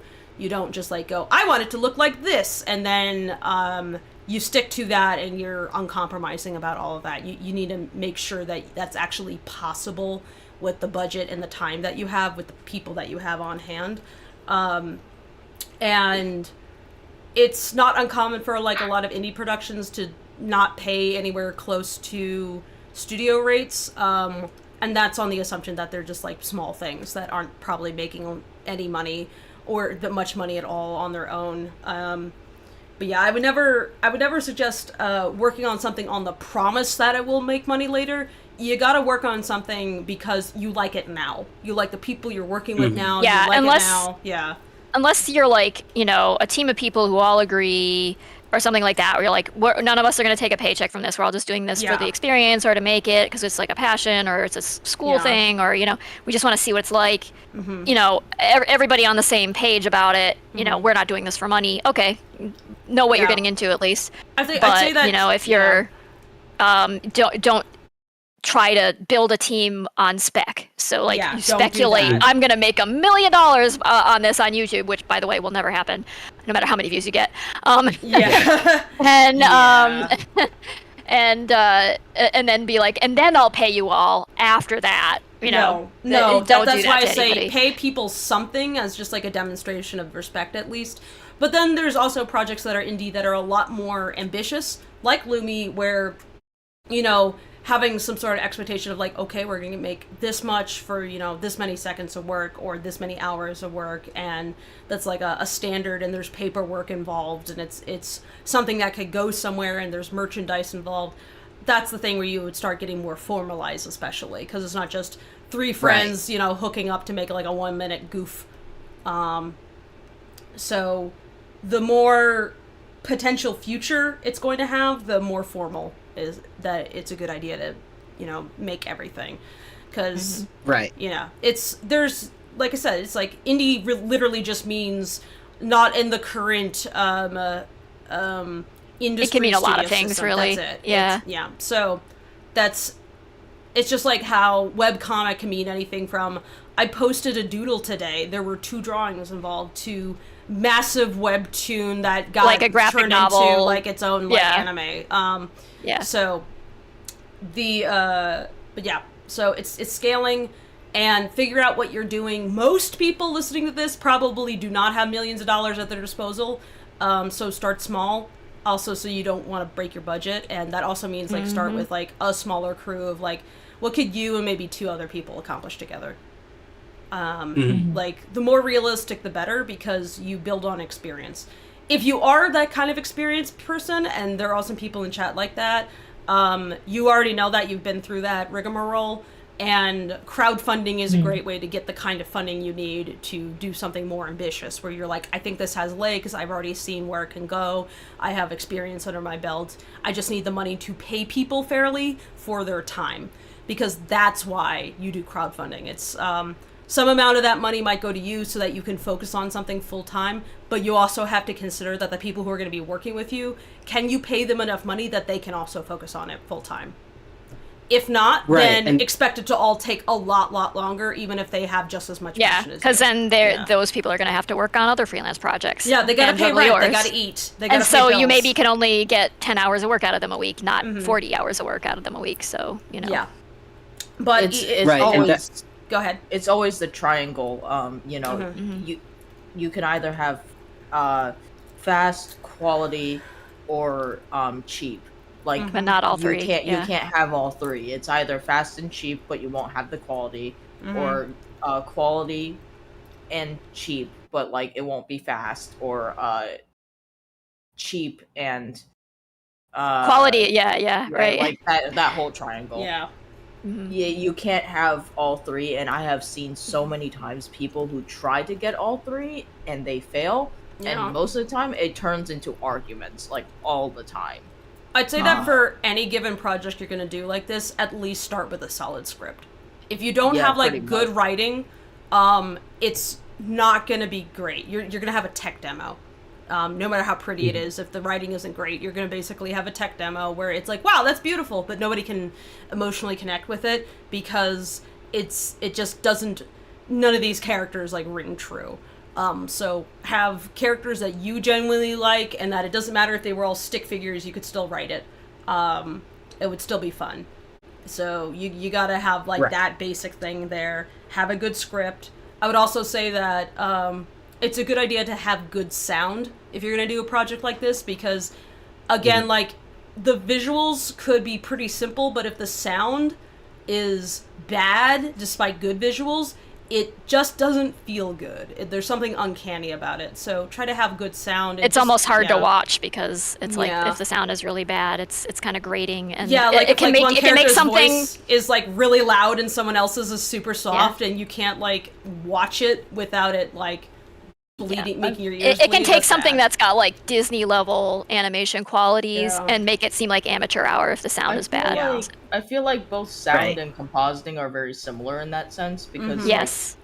your job is to make it as invisible as it is. Yes. You know, like Make it feel if the natural. if the people, Mhm. if people like can really get immersed in that, then that means either the sound person or the compositor has done a good job. Mm-hmm. Yep. But if It's- like if Yeah. like something is badly composed, then you can genuinely tell like Yeah. it will not look right.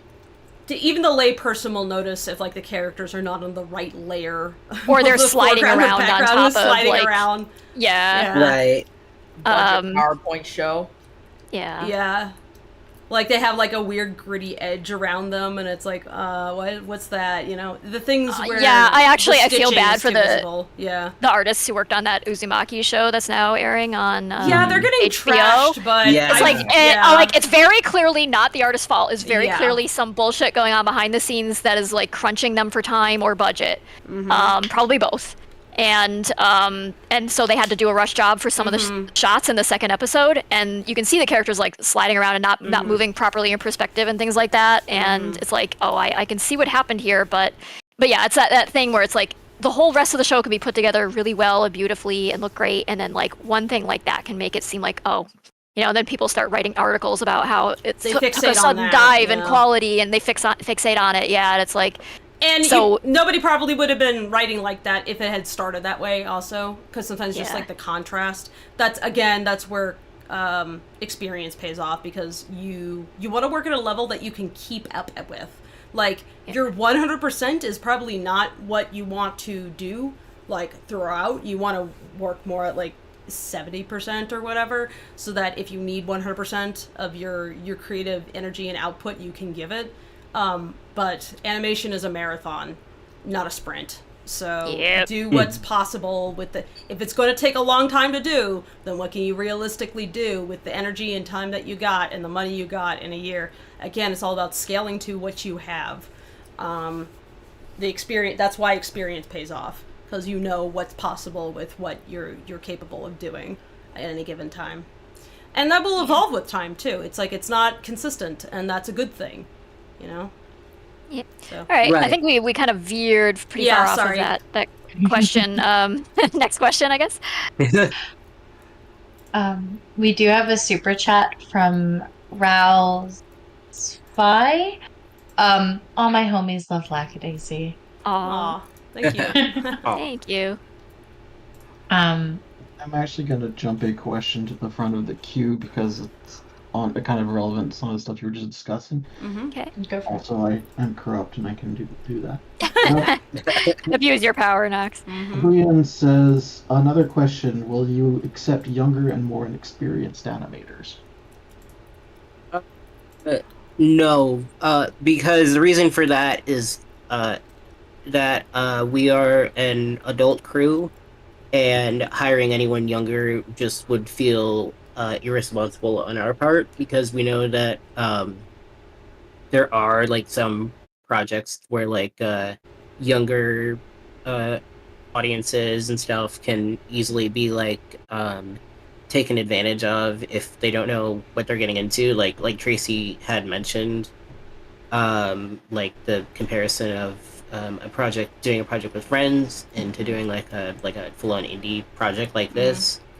The same thing happened when we were casting the crew for like the voice crew for Lumi. We had some minors audition, so we will not be accepting any younger, like under 18 people on the crew, mostly just for like, you know, just safety.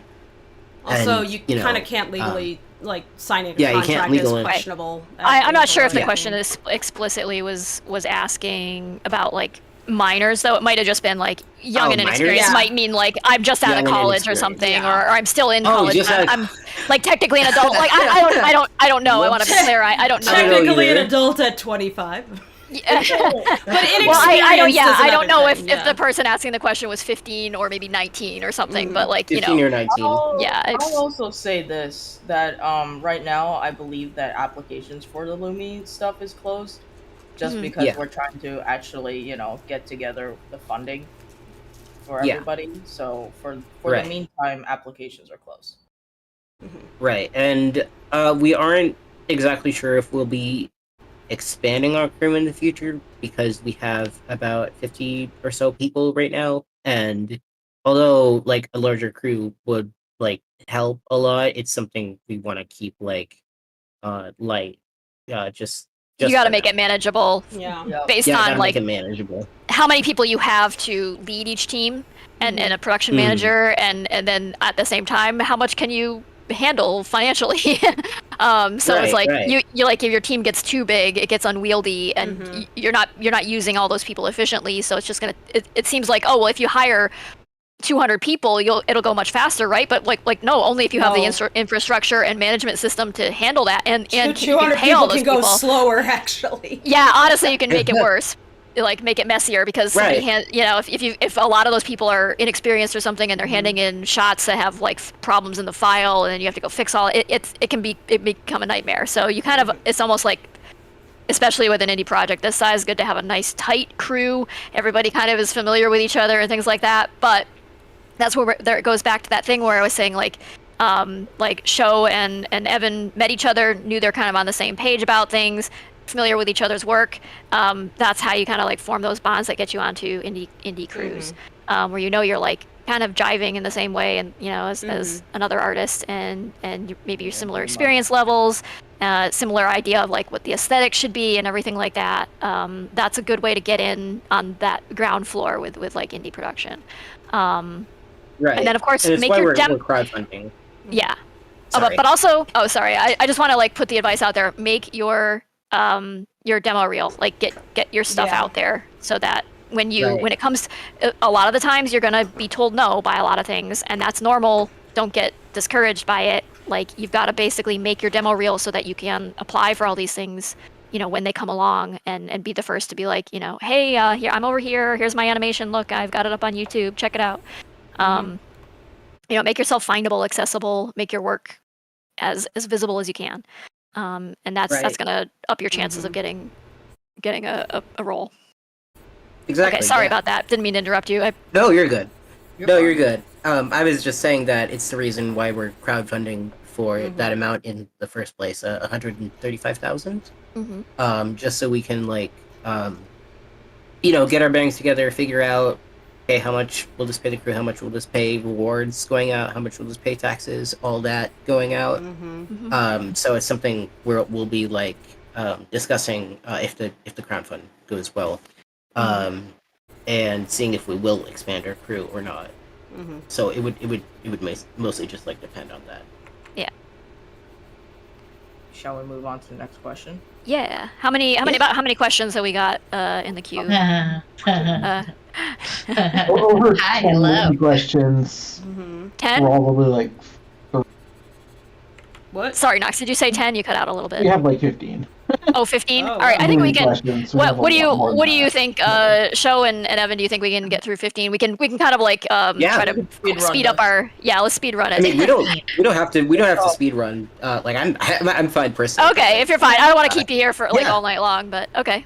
No, All I don't right, mind. Let's full do of it. energy. Let's dig in. All right. I think a lot of these questions are also like very similar to each other, and we are Yes. covering like the same thing.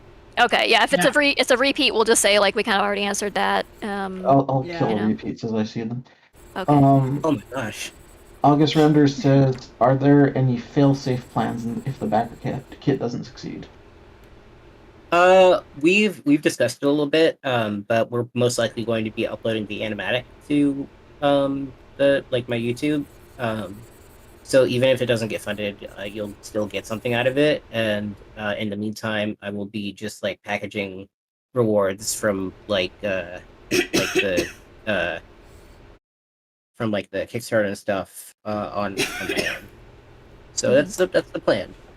And that's the fail. I think you mentioned having more comics in. More as comics. well. Yeah, more comics. Yeah. That's the nice thing about an indie project is it doesn't get canceled. No. They never Just quite like pauses, die yeah. because it's all about like whether the creator still wants to keep trying to do it in one way or another or not. So no It's either no that or I billionaire. animate it myself. Yeah. Exactly. Well, yeah.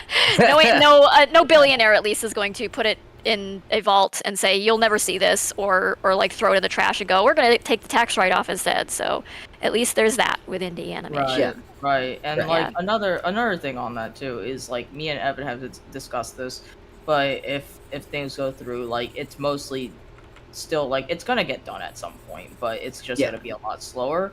Yeah. And Mhm. I was willing to volunteer to help on it regardless, just Yeah. because Evan's my friend and I believe in their project. So That's Yeah. awesome. Thanks. Yeah. Mm. I mean, if things go They still south, need I'll the just money do though. it on It my would be own. much more We do need efficient. the They money. can have the Yes. money. the Yeah. money. That's Don't get us plan B. wrong. They don't want to do plan B. Please. Right. Let's worry about that when we get there. But I think Yeah. Yeah. I think you could easily come up with a plan B that could get you Mhm. a shorter episode out, and then leverage Mhm. that into a different Yeah. crowdfund, to get part B of the episode Yeah. or whatever. Yeah. You can kind of do it how Yeah. you want. Just the trick is to make sure in the meantime anybody who's doing work for you who isn't that like ride or die friend who's just going to be there no matter what, they're getting paid. Yeah. Mhm. Ride or die is me, like for sure. Yeah, that's awesome. Stop. From Dak Wert, a question: can y'all explain the personality of the main characters of Lumi and the Great Big Galaxy? Oh yes, I absolutely can. Because Yeah. I have so much to say about them. So I'll start with Lumi. Lumi is like a little star. They're very curious and friendly, and they're basically new to the world. They were essentially born yesterday and don't know anything. They are like the audience surrogate of sorts, as they basically explore the galaxy around them and learn new things. Um, and it's kind of like they're the gateway of showing the audience like how the galaxy works, Mhm. how like who everyone is, um, exploring the relationships between the main characters. But Lumi themselves is like very sweet, very kind. Their inspiration, like their main inspiration, was Kirby. So Aw. from the Kirby games. So and Luma from Super Mario Galaxy. Yeah. So they're basically just like they're just a little sweet. They don't know anything. They don't know their ABCs. They're 3 apples tall, but they technically can cheat. They can cheat because they float. Actually, in their like height comparison cheat. In their height comparison, there's like a little Lumi underneath the Lumi Mm-hmm. that's like low opacity because they're supposed to float. It's kind of funny, but yeah, no, Lumi's just like a little sweetie cutie patootie. Who I love them. What about The others, I am getting to. I have this thing really quick. And then there's Where, these guys. where I have the main cast like laid out in a specific way. So I usually go Lumi, Siona, Davin, Mika, Holden, and Felicity. For some reason, I don't know why. I've always just lined them up that way in my mind. I promise I won't talk forever. But Siona is a conspiracy theorist. She believes that humans exist and are very real. They're referred to as humans in the show. Well, like I mean, like on some signage and stuff that she made from like a homemade booth in the pilot. You'll see. Or are it. they the little green men? Yeah, they're the little green men. They're the little green men. Such a freaking cute premise. I love it. Thank you. She is very curious, very adventurous. She loves to explore and discover new things. She is determined to uncover the mysteries of the galaxy, which include the elusive humans and discovering if they really do exist.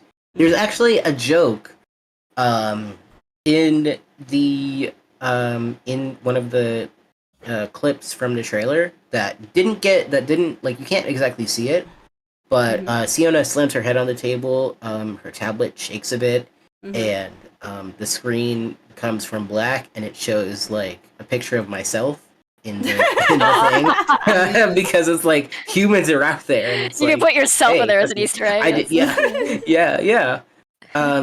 But yeah, she's a big conspiracy theorist. She loves adventure and she's actually kind of like a weenie about scary movies, ironically enough, but she loves to explore and basically travels the galaxy to uncover the world's mysteries. And her new basic her new goal is to help Lumi get home because, as she says in the pilot, it's basically like astronomy.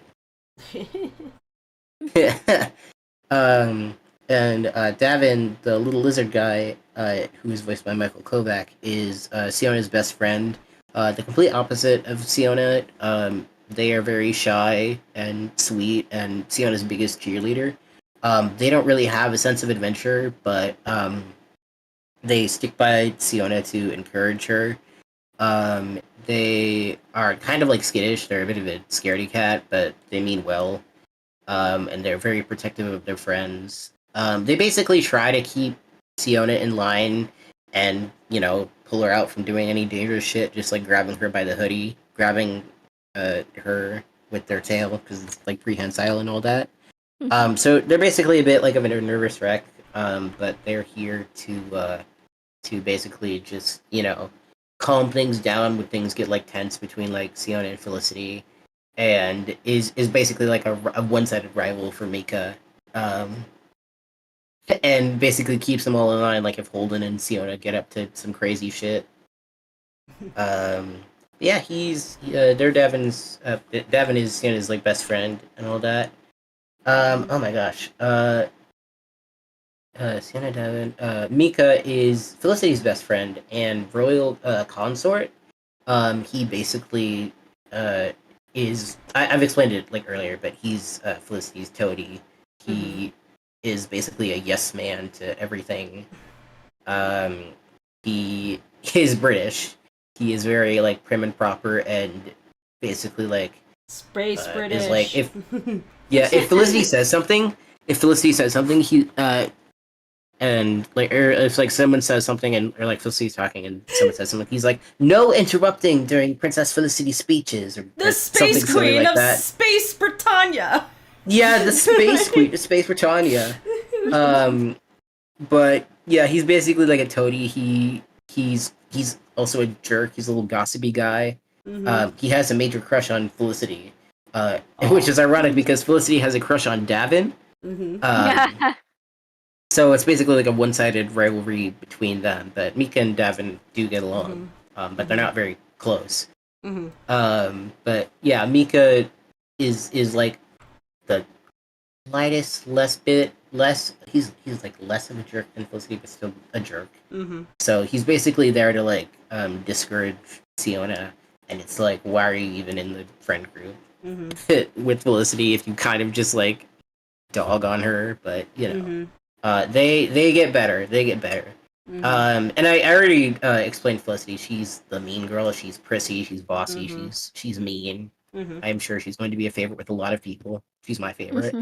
Everybody loves a mean girl. And everybody loves a mean girl. Yeah, she's basically again there to like discourage Siona, but she also kind of like is curious about like exploring the world out there, since it's all so new to her, and she does grow to get a newfound appreciation for like the galaxy. And Holden is new to the galaxy. He traveled from a completely different galaxy with his mother, so he's basically like the new kid. He is trying to fit in, and make like find a place to belong because he's been uprooted so many times. He just doesn't really know where he fits in. But he is very rowdy. He is basically Calvin from Calvin and Hobbes. He likes getting dirty. He likes getting messy. He's very mischievous. He's a little like sassy too, because there's like a scene in the pilot where he's like he insults Siona, but like he's doing it he's like trying to be well-meaning, but it's like accidentally insulting. He likes bugs and he likes collecting cards, and he's also like a big foodie. He loves trying new foods from all sorts of different galaxies. But that's basically like the main cast. They've all got like really different personalities, and each of them has like a part of me in it. Except for maybe Felicity, because I'm not rich, but I wish I was. And this is who I'd be if I was rich, if I had money. This is me if I was rich. I'd be a total dick. I'd be a mega bitch if I was. I'd be a mega bitch. I was gonna say, you know what? That's exactly what that's the part of you that is in her. You wish you were. Yeah. But yeah, no, that's everyone. Thank you for the question, whoever asked that. I don't think I got your name, but I like talking about my little guys. They're very fun. Oh, there's also like more characters, but they're the side characters. There's also like Void, the little spooky guy up there, but I'll refrain from like going too deep into those guys, since they did ask for like the main cast, like, the side cast. Okay. Next question. Marco asks, did you get inspired by some Pokemon? I see some Jirachi in there. Yes, Oh, Jirachi yeah. is my absolute favorite Pokemon of all time, and Lumi was definitely inspired by Jirachi. I actually found out about this movie like a bit ago, and I'm so surprised that I haven't watched it. But there's a Pokemon movie called Jirachi Wishmaker. Oh yeah. And I saw like a few clips that reminded me so much of like Siona and Lumi, and also like Siona, Lumi, and Felicity. There's like a specific scene where I think May is like, Jirachi, get rid of the problem, and then Lumi's and then Jirachi it's like get rid of problem, okay, and then she basically like Jirachi teleports May away, and I'm just like, oh, that's something Lumi would do with Felicity. I've already got I've got a little Toon Boom file that I plan to reanimate with that. Oh, fun. But yeah, no, Jirachi was definitely an inspiration. Fuck, I can't remember his name. Oh, I remember. Snivy was also an inspiration for Davin. A lot of the characters were inspired by Pokemon, actually. Holden's inspiration was Go-Go, and Felicity was Roserade. I don't. Oh, and Mika was Rowlet.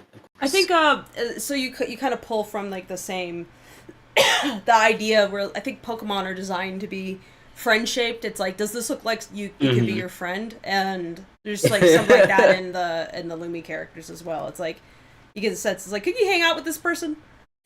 You could, yeah. Except maybe Felicity. She'd probably like gossip, but she's cute. That's what gets you. Oh, Gudra. Gudra was also an inspiration for Siona, like the big tail. Oh yeah. Gooey. Yeah. I love Gudra. Gudra's fun. Yeah. All right. From the phone man, how many seasons will there be? Well, if this was a show premiering on, say, Disney Channel, and I had I had Reign of Things, and I had like a show on a network. I would say like either 2 or 3 seasons, give or take. But given that we're looking to finish the pilot, it will probably stay a pilot, unfortunately, because I do not have the means to. Well, not unfortunately. There could be like other things that I could do, like comics and stuff that I mentioned earlier, or shorts. But I don't have the means to fund a fully animated series, or even a season like Lackadaisy did. So as much as I would like to make 3 seasons and like maybe like a movie, I don't know, 3 seasons in a movie, we're gonna stick to the pilot, but just so you know, there would be like 3 seasons, I would say. I think with stuff like this where you're like, I'm not sure if this could keep going as animation, but you could keep going as a comic. The animation can be like a great intro for folks to the comic. Like Lackadaisy was able to fund a full season. However, the pilot at least got one thing done that we were hoping for, which is it introduced a lot of people to Lackadaisy who didn't previously know about it. And that started as a comic, and and it is intended to keep going as a comic as well. So there's absolutely no problem with being like, yeah, I want to do this as a comic. Like I can get that done. I can tell my story. And then who knows, in the future, maybe you come back to animation if you feel like it. But there's just so many options open to you when, you know, nobody else like owns Right. it and tells you what to do or not. So A lot of the point of making a pilot in at least in more normal times would be to take it and then shop it around as basically your proof of concept to pitch to studios as a show. Currently, the animation industry, at least in the United States, has like collapsed in on itself in a pretty profound way. Yeah. it is in and its situation. It's in a situation, and it has definitely. everything to do with CEOs wanting to please shareholders with infinite growth instead of, you know, actually being interested in making art or you know. And so they've, you know, you probably have noticed a lot of shows have been canceled lately after just getting off the ground. A lot of them have been removed from streaming because they just don't want to have to pay residuals to anybody. Yeah. A lot of them, or they don't want to have to pay to renew the license for it. And there are untold many thousands of shows that never got that got picked Not up for even development get that and then far. never got like on air. Yeah. And the studio will just sit on the IP and make sure no one does anything with it until, you know, until people forget that it even existed, and all the people who invented it and created it and worked on a pilot for it or whatever have had to move on to other things. And so right now it's like the only thing they're greenlighting is like extremely established IPs like Ghostbusters and things like that. Even Looney Tunes stuff is getting, obviously, you know, like thrown in the trash. Even Scooby-Doo stuff is not making it. It's like it's really pretty bleak right now. It's pretty hostile terrain for cartoons right now.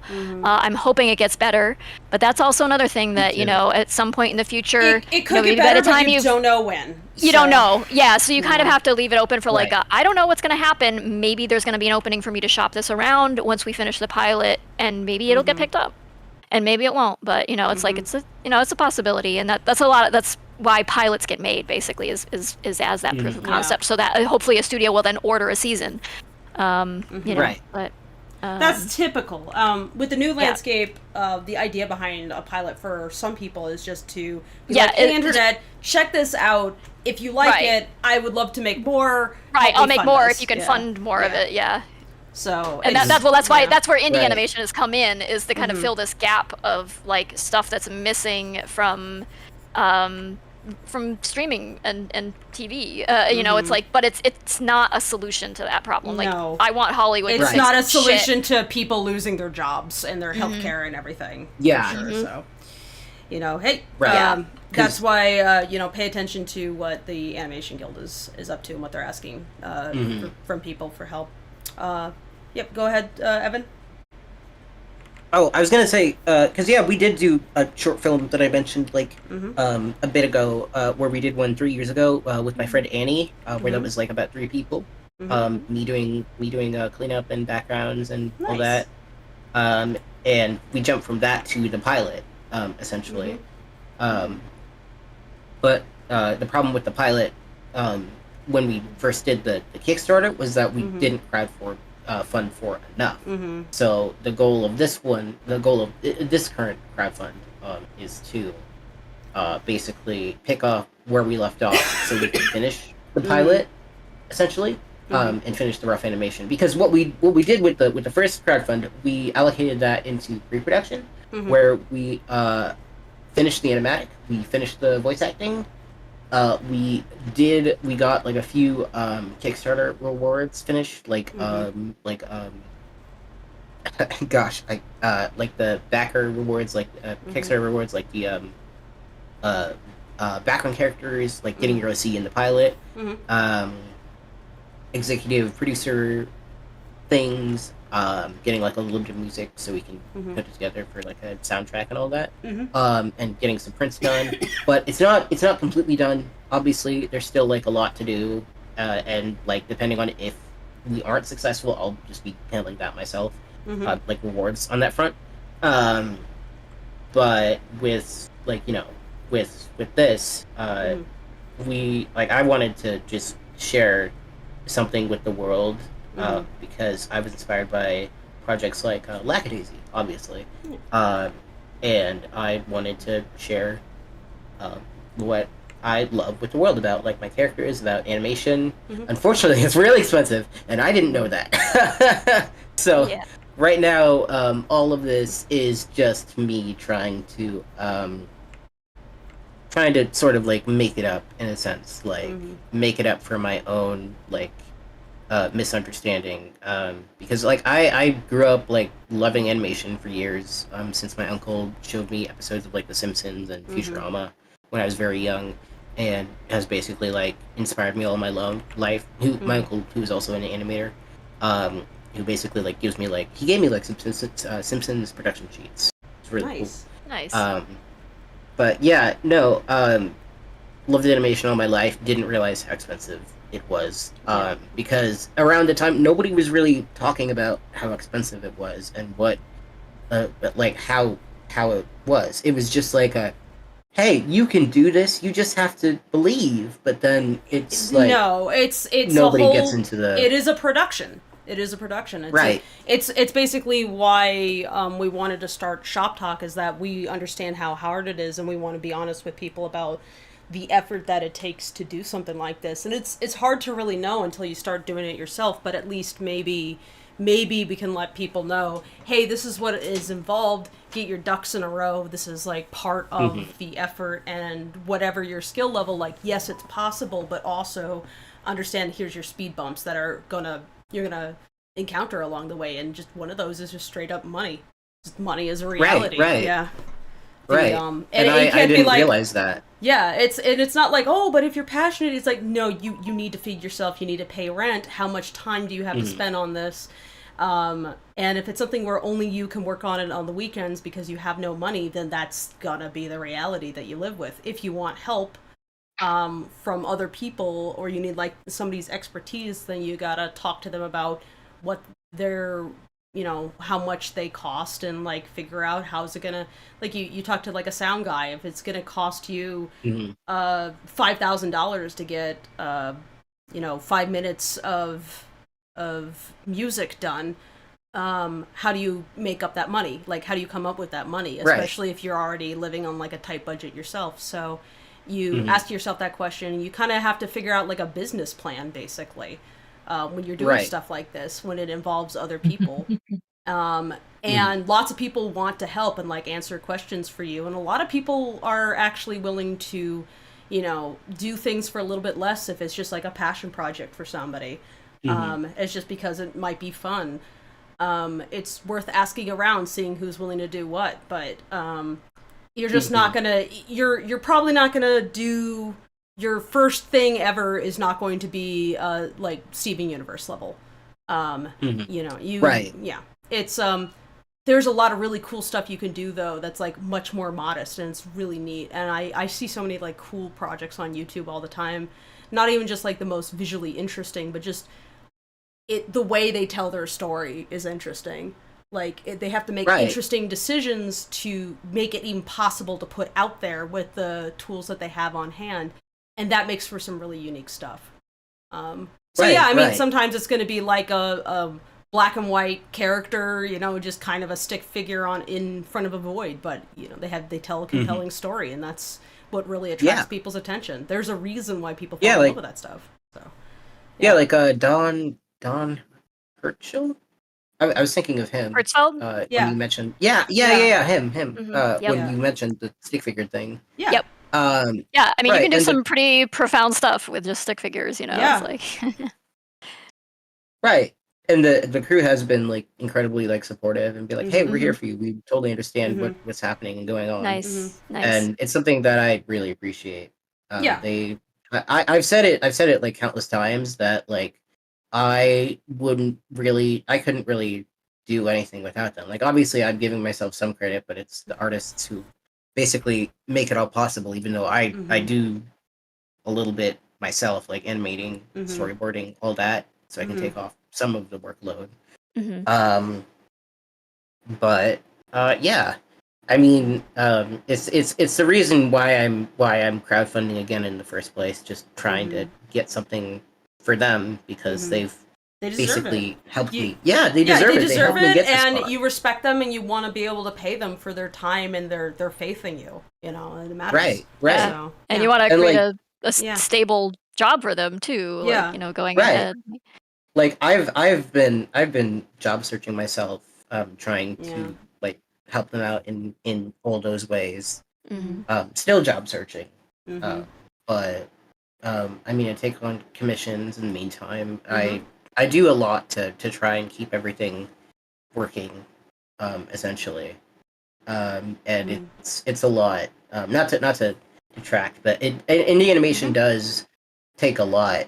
Yeah, it and requires you it's a to lot. be, you know, especially if you're the head of the production, it requires you to Right. be kind of tireless about promoting it, about doing extra work on the side that isn't related to keep yourself, you know, afloat financially. It requires you wearing multiple hats on the production to try to fill in gaps where, you know, you just can't afford to hire another crew person. So you're just going to do that work, add an extra 5 hours of work on for yourself each week to try to get this thing done as well as that thing. And, you know, and it's like, you know, I can't afford somebody to do this right now, so I'm just going to do it myself. You know, it is, you have to be scrappy and resourceful and kind of tireless like that. And it's just like, yeah, that is the reality of it. So, Yeah, and I wish I had known that when I was 19. Mhm. But the best thing you can do from that is learn, and I definitely have learned that. Mhm. And depending on how everything turns out, then we'll just see how it goes. We'll see how it goes. If it doesn't get funded, it's not the end of the world. There's other avenues we could try. Yep. But if it does, thank you. If it does get funded, and thank you for like having me on. I'm hoping at the very least, our you know, pleasure, yeah. maybe we'll get you some funding, but if nothing else, people get to see like all the hard work that you put into something like this and understand. Yeah, it's like it's not easy. You I mean, know? even a crowdfund, if it doesn't get funded, it's a great signal boost that you exist. You know. Yeah, and it's, actually, it is marketing in of itself, and so it really does matter.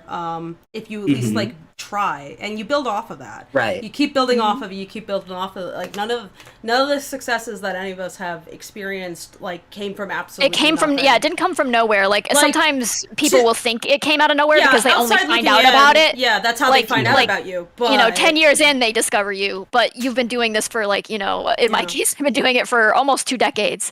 Yeah. I'm old, but I'm still going and still doing it, and I'm determined. So, you know, it's like, don't give up. And then suddenly you have a big like windfall, big success, and it's like everybody suddenly hears about your thing, and you're like, oh, I didn't know about this, and it's just like breath of fresh air. It's like, wow, all these new people discovered it after all this time. It's like really great, and you know, so. Yeah, don't feel like you only have one chance or something. It just doesn't really work that way. No.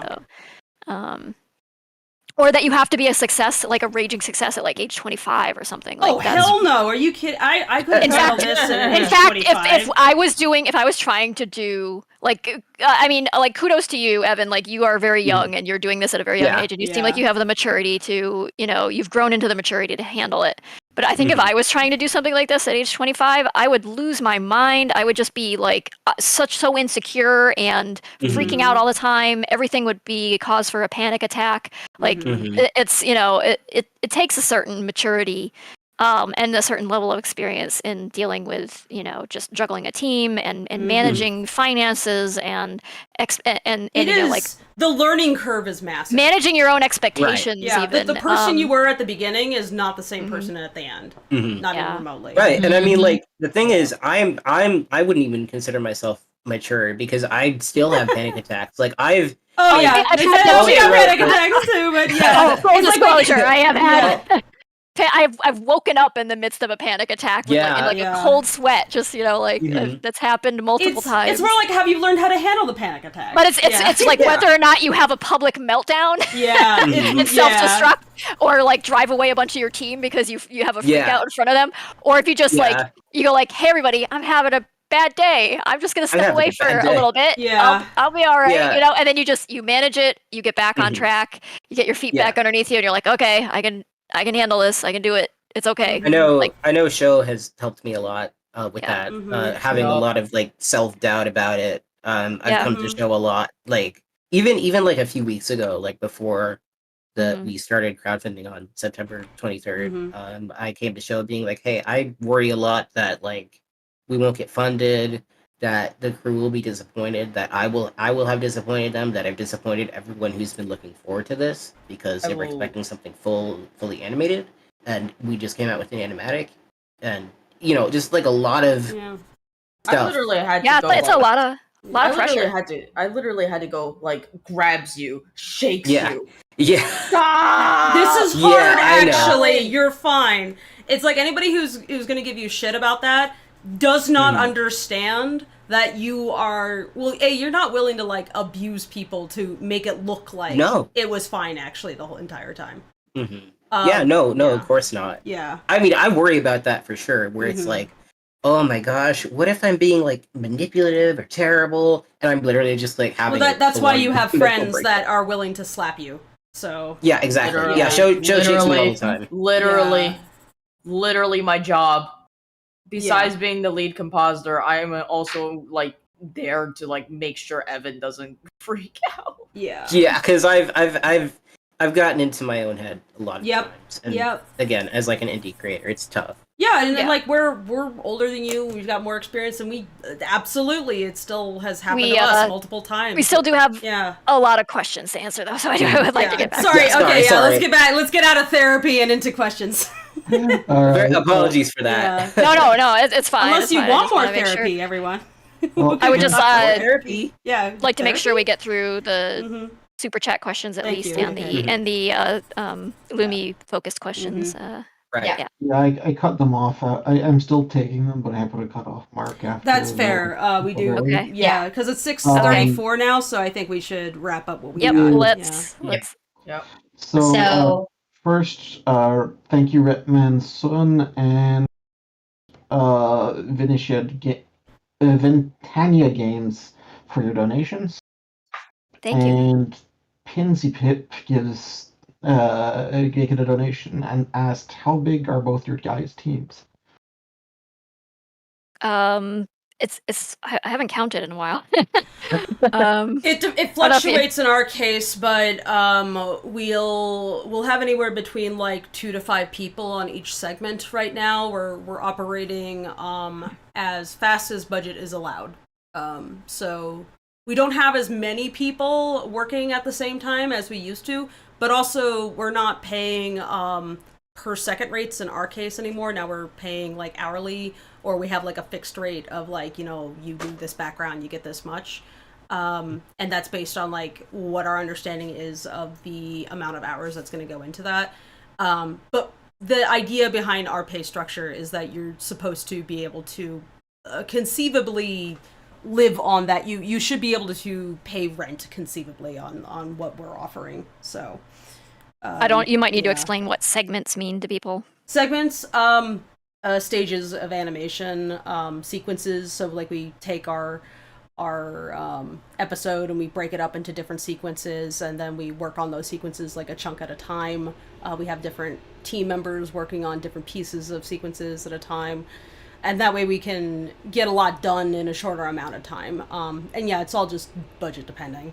So but yeah, when you have like a massive team, like 50 people, like you were describing, you probably are working on a per second model, I assume, where where they're basically taking each shot. So that's anytime there's a cut, in between the length of a scene is like cut. Here's the scene. Cut to the next shot. That's a shot, and however many seconds that is, you pay them per second. And you talk to them about like what kind of rate this is going to be, and you can afford to have like more people working at the same time. However, they can't necessarily afford to give you full-time attention because per second tends to not be a model where you can afford full-time work. You might also want to explain what per second means, because there's a lot of confusion around that. Not that you're like, I've worked 60 seconds, so I get this much pay. It's if a shot is like, if you're doing a shot and the shot is 5 seconds long, and say you were earning 50 per second, then that's 5 seconds times 50, so that would be $250 would be what you would be getting for 5 Right. seconds. So the per second part Yeah. of that is per Yeah. second of animation. Yes. It is not per second of work done. So Yes. a second of animation, if it's animated on ones, is 24 frames. Most of the time, it's not animated on ones, so it's usually 12 or less frames. Yes. But that's when you hear somebody say I get paid 80 per second, they aren't being paid like 80 times however many seconds are in an it hour. took them to make it. That's not. It'd not be like great that. if that was the case. Oh my but god! that is I'd be not, making more than a lawyer. Everybody would want to be an animator. Yeah.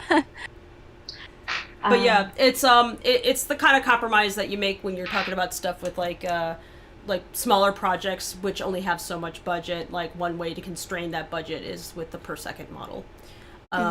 But yeah, naturally because of the nature of that model, it is I would consider it to be the kind of thing where if I'm working on that, it's the kind of thing where you give them a time budget of like, I need this by this time, but you understand that they're not working full time on it on that kind of Right.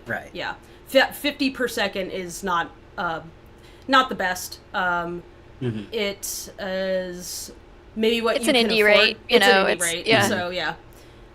Yeah, and I that's believe- another reason why you try to design characters that kind of like work with the production that like what you're asking people to do. So, yeah, Right. yeah, We have, I believe, like 40 per second for animation, Mhm. which people have said is very generous, and I'm like, I just want to pay people well.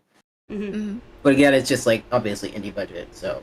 Yep. Mhm. I mean, it's like the important thing is letting people know what it is when they come in, and Yeah, then not don't expecting trick them. not Yeah. expecting them to do James Baxter level animation for you, or Yeah. not expecting Oh, them yeah. or not expecting them to animate characters who are fantastically overwrought and overdesigned and full of Yeah. details. Oh, that yeah, would, yeah. But also like as the director, you got to make sure that they don't try to put that level of like Yes. James Baxter Yeah. into it, because then that one It's shot like, will be yeah. James Baxter and then nothing else matches. And Often, then, yeah. yes, often the director has to rein the animators in because animators tend to be very ambitious and they want to flex, Right. and you have to be Yeah. like, no, stop. No, you Do- won't live if you keep. we have animating to this we level. have to make this at a like quality level that we can make consistent. Right, And if you right. make this so good that nobody else can match it, it's either going to stick out or other people are going to be trying to match it and they're going to hurt themselves trying to match Yeah. it for the amount we're Right. paying. So yeah, you have to kind of like almost put your foot down and be like, settle down. We know you're good at this, but Yeah. And again, that was my mistake when it came to Yeah. just making sure that like we weren't James Baxter level. Yeah. Like I think we managed to do well in that front, because I've said, well, we're just gonna make this simple. We're not gonna go all crazy. There's not gonna be any epic animated fights. It's just gonna be cool and yeah, simple. none of those crazy anime battles. Although I did worry about my characters being overcomplicated, but that's a whole thing. No, was I like, think they're fine. your designs, like I said, I think they're actually quite animation friendly. I mean, They're like very- I'm looking at them like at a glance. I'm like, yeah, I can draw that. yeah. That's not the problem. I can't draw them. Which is Well, they've got like they've got their features connected in such a way. They've got anchors. They've got Yeah. friendly shapes, shortened limbs. It's like There's no like tiny spaces of their intense volumes detail. make Yeah. sense. So it's like you can envision them turning around easily enough. It's like it's I think it's well done. I think it's one of the like strongest character design in indie animation things I've seen. I think honestly. Yeah, you really got that thank you. going for you. It's like I could tell Thank what you. everybody's personality is. They all have like fun colors. You have you like one of the ways you kind of like make these characters work with each other is the similarities in outfits. You're like, okay, well, they maybe in the space fantasy, everybody's kind of like wearing hoodies and vests and things. So you figured out how they kind of tie with each other, so they don't look like they're from entirely different universes, even if they are from different galaxies. Yeah. Right. Yeah. I took a lot of inspiration from Craig McCracken. Which Yeah. actually brings me to Sam35, who said sent a super chat and said, "Good evening, everyone. I hope you all are having a nice day. I wanted to say I really like the character design for Davin. My question is for the creator of Lumi. How was your experience doing the characters' designs? I think we kind of talked about that a bit, but if you want to just like There's breeze over anything that else bit. you want to go over? Yeah. Like, like you have the Elios and who's Hala and also Yeah. the Void. Like those Yes. characters are definitely designed in a way to stand out against all the other ones. If they feel more adult in proportions Thank you. and detail. So the character design has changed over the years, but I took a lot of inspiration from Craig McCracken, Alex Kirwan, who did some work on Wander Over Yonder, and I believe a lot of other cartoons. Wander Over Yonder is the only one I can name, though. I'm so sorry, because I just looked in the credits for like all the episodes. You also had inspiration. Oh no, what happened? Whoops! Go Oh, on. you vanished. Joe. Oh, are you there? I think their mic might be cutting out. Oh no, Shou! No! Oh no, Shou, come back to us. No! Oh, there we go. Oh, you back? Are you live? Okay, there we go. There we go. Yeah, I'm okay. alive again. Yeah. Stuff died. I was gonna say you also had inspiration from Steven Universe and how. I did have. Yeah, I was inspiration gonna from say Universe, Ilios yeah. kind of gave me a very Rose quartz, yes, very yeah. inspired, Yeah. very Yeah. intentional. But that's not a bad thing at all. I think it's a Yeah. you learn good things from well-designed characters, and you can carry that forward in your own stuff. Yeah. I just took a lot of inspiration from old cartoons that inspired me, and I just put them all together in my little brain. But yeah. Yeah, I mean, like sharing some of the concept sketches or something along the way is fun thing to do. In case I don't know if you've done that sort of thing, but I've seen like Yeah. some of the I have. character sheets. But Yeah, cool. as I you have, go yeah. through your so like one of the things you always have to consider when you're doing a crowdfund is that it's basically a marketing campaign. Where yes, the goal is meet your minimum of the crowdfund. However, it's also just like getting people to know about it, period. So you think about like, okay, over the course of the week, like which week do we have like a theme for this day or this week, like where we're sharing these items, and how many times are we bumping this up? And one of the things to keep in mind whenever you're marketing your stuff, no matter what you're showing off, is that showing it once, or like one single graphic that you're just repeating a dozen times, people start to tune it out. And it's not even because they're trying to be rude, it's just how we deal with visual noise, period. Is like the more often you see your brain just something, glosses you're over it. You don't even notice it almost. It's part of like the background background. noise. Yeah. Right. So- No matter how good the art is, Yeah. it will disappear from view if it's like just keeps showing up in somebody's feed over and over again. So you got to kind of like slap people in the face when you're running a crowdfund or something with like a new image every other day, like something to do. You start to become more cognizant of like how marketing campaigns for lots of things work. It's like, what's the intention behind why they're showing this trailer now as opposed to that trailer done? Like if you think about any time where a movie caught your interest, was it the first trailer that actually got to you? Did you even see it, or was it the second or the third, or was it like a friend telling you about it, and what did they tell you about that made you go, oh? And we've just learned so much. Just I do not have a marketing background. Like my approach with Lackadaisy up until now has always been just draw comics and post them, and draw art and post it and hope people like it. And I've had to level. It worked for like the small scale thing that Lackadaisy was at that time. But now I've got to have a bigger strategy, and I've got to understand how marketing actually works. I've had to learn so much. That's crazy. But we talked to a lot of people who really know what they're doing, and they've been like very helpful in like explaining some of the logic behind this stuff to us. And it's like, oh wow, yeah, that's really eye opening. And so so it's a whole almost like a little like it's psychologically very interesting. There's a reason why you can get a degree in these things, and I know a lot of people like make fun of people working in marketing, but it's like there's a badly run campaign, and then there's great campaigns like Axe body spray, where they have like the guy on the horse. You remember that stuff, or like the Geico commercials with the gecko. Old Spice. That's right. Old Spice. It's all very deliberate decision making when they do something like that. It's like, why did that stick in your head? And it's like they're thinking about it very carefully. It's like, who are they trying to communicate to? Where are those people? How do you talk to them? What gets their attention? And so that's one reason why it's a good idea to know your audience.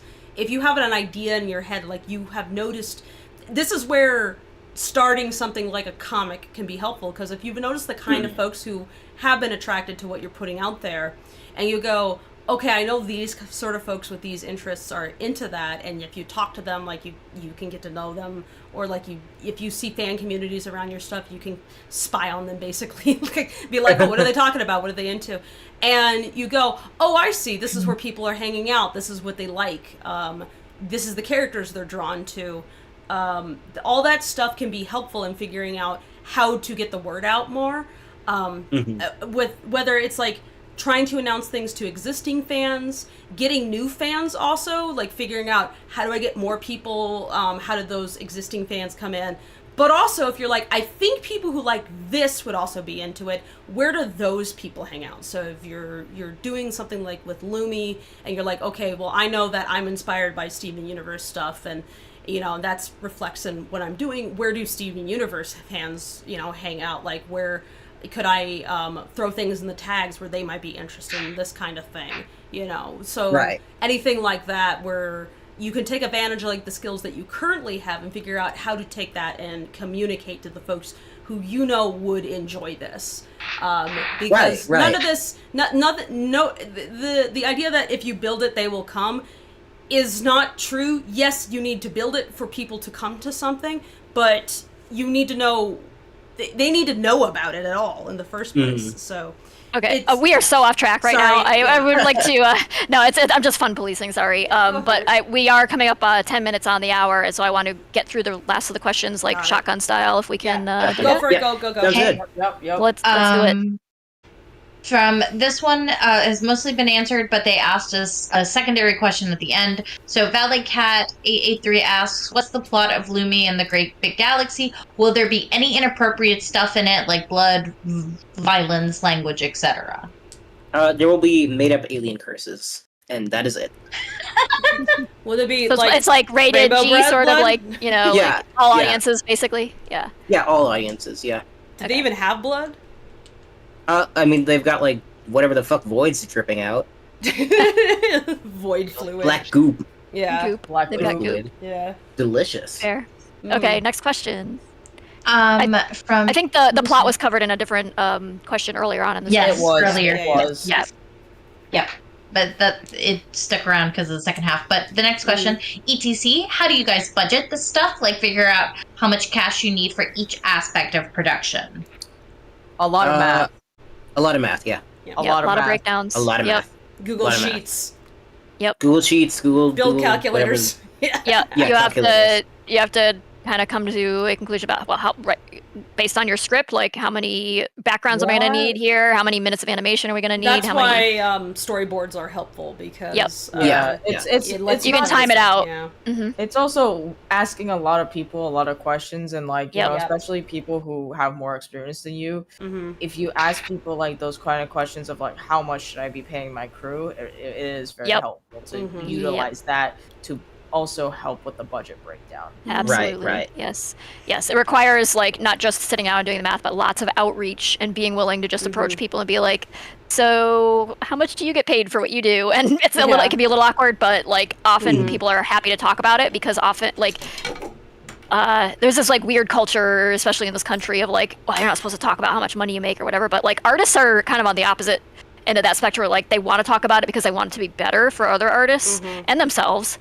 Going forward, so they will be honest with you about like, well, I was paid this much, but I didn't think that was, fair pay. Like, I think this is a fair amount of money, that sort of thing. Like I said before, depending on the project, they might be willing to give you a deal. A lot of people who are working professionals want to help folks who are just coming up. That's true too. Like student projects are often where we will, do things for a little cheaper. And it's just and they might be like, well, this is an indie rate, but I'm willing to do it because I like believe in the project, or I like what you're doing here, and that sort of thing. So Yeah.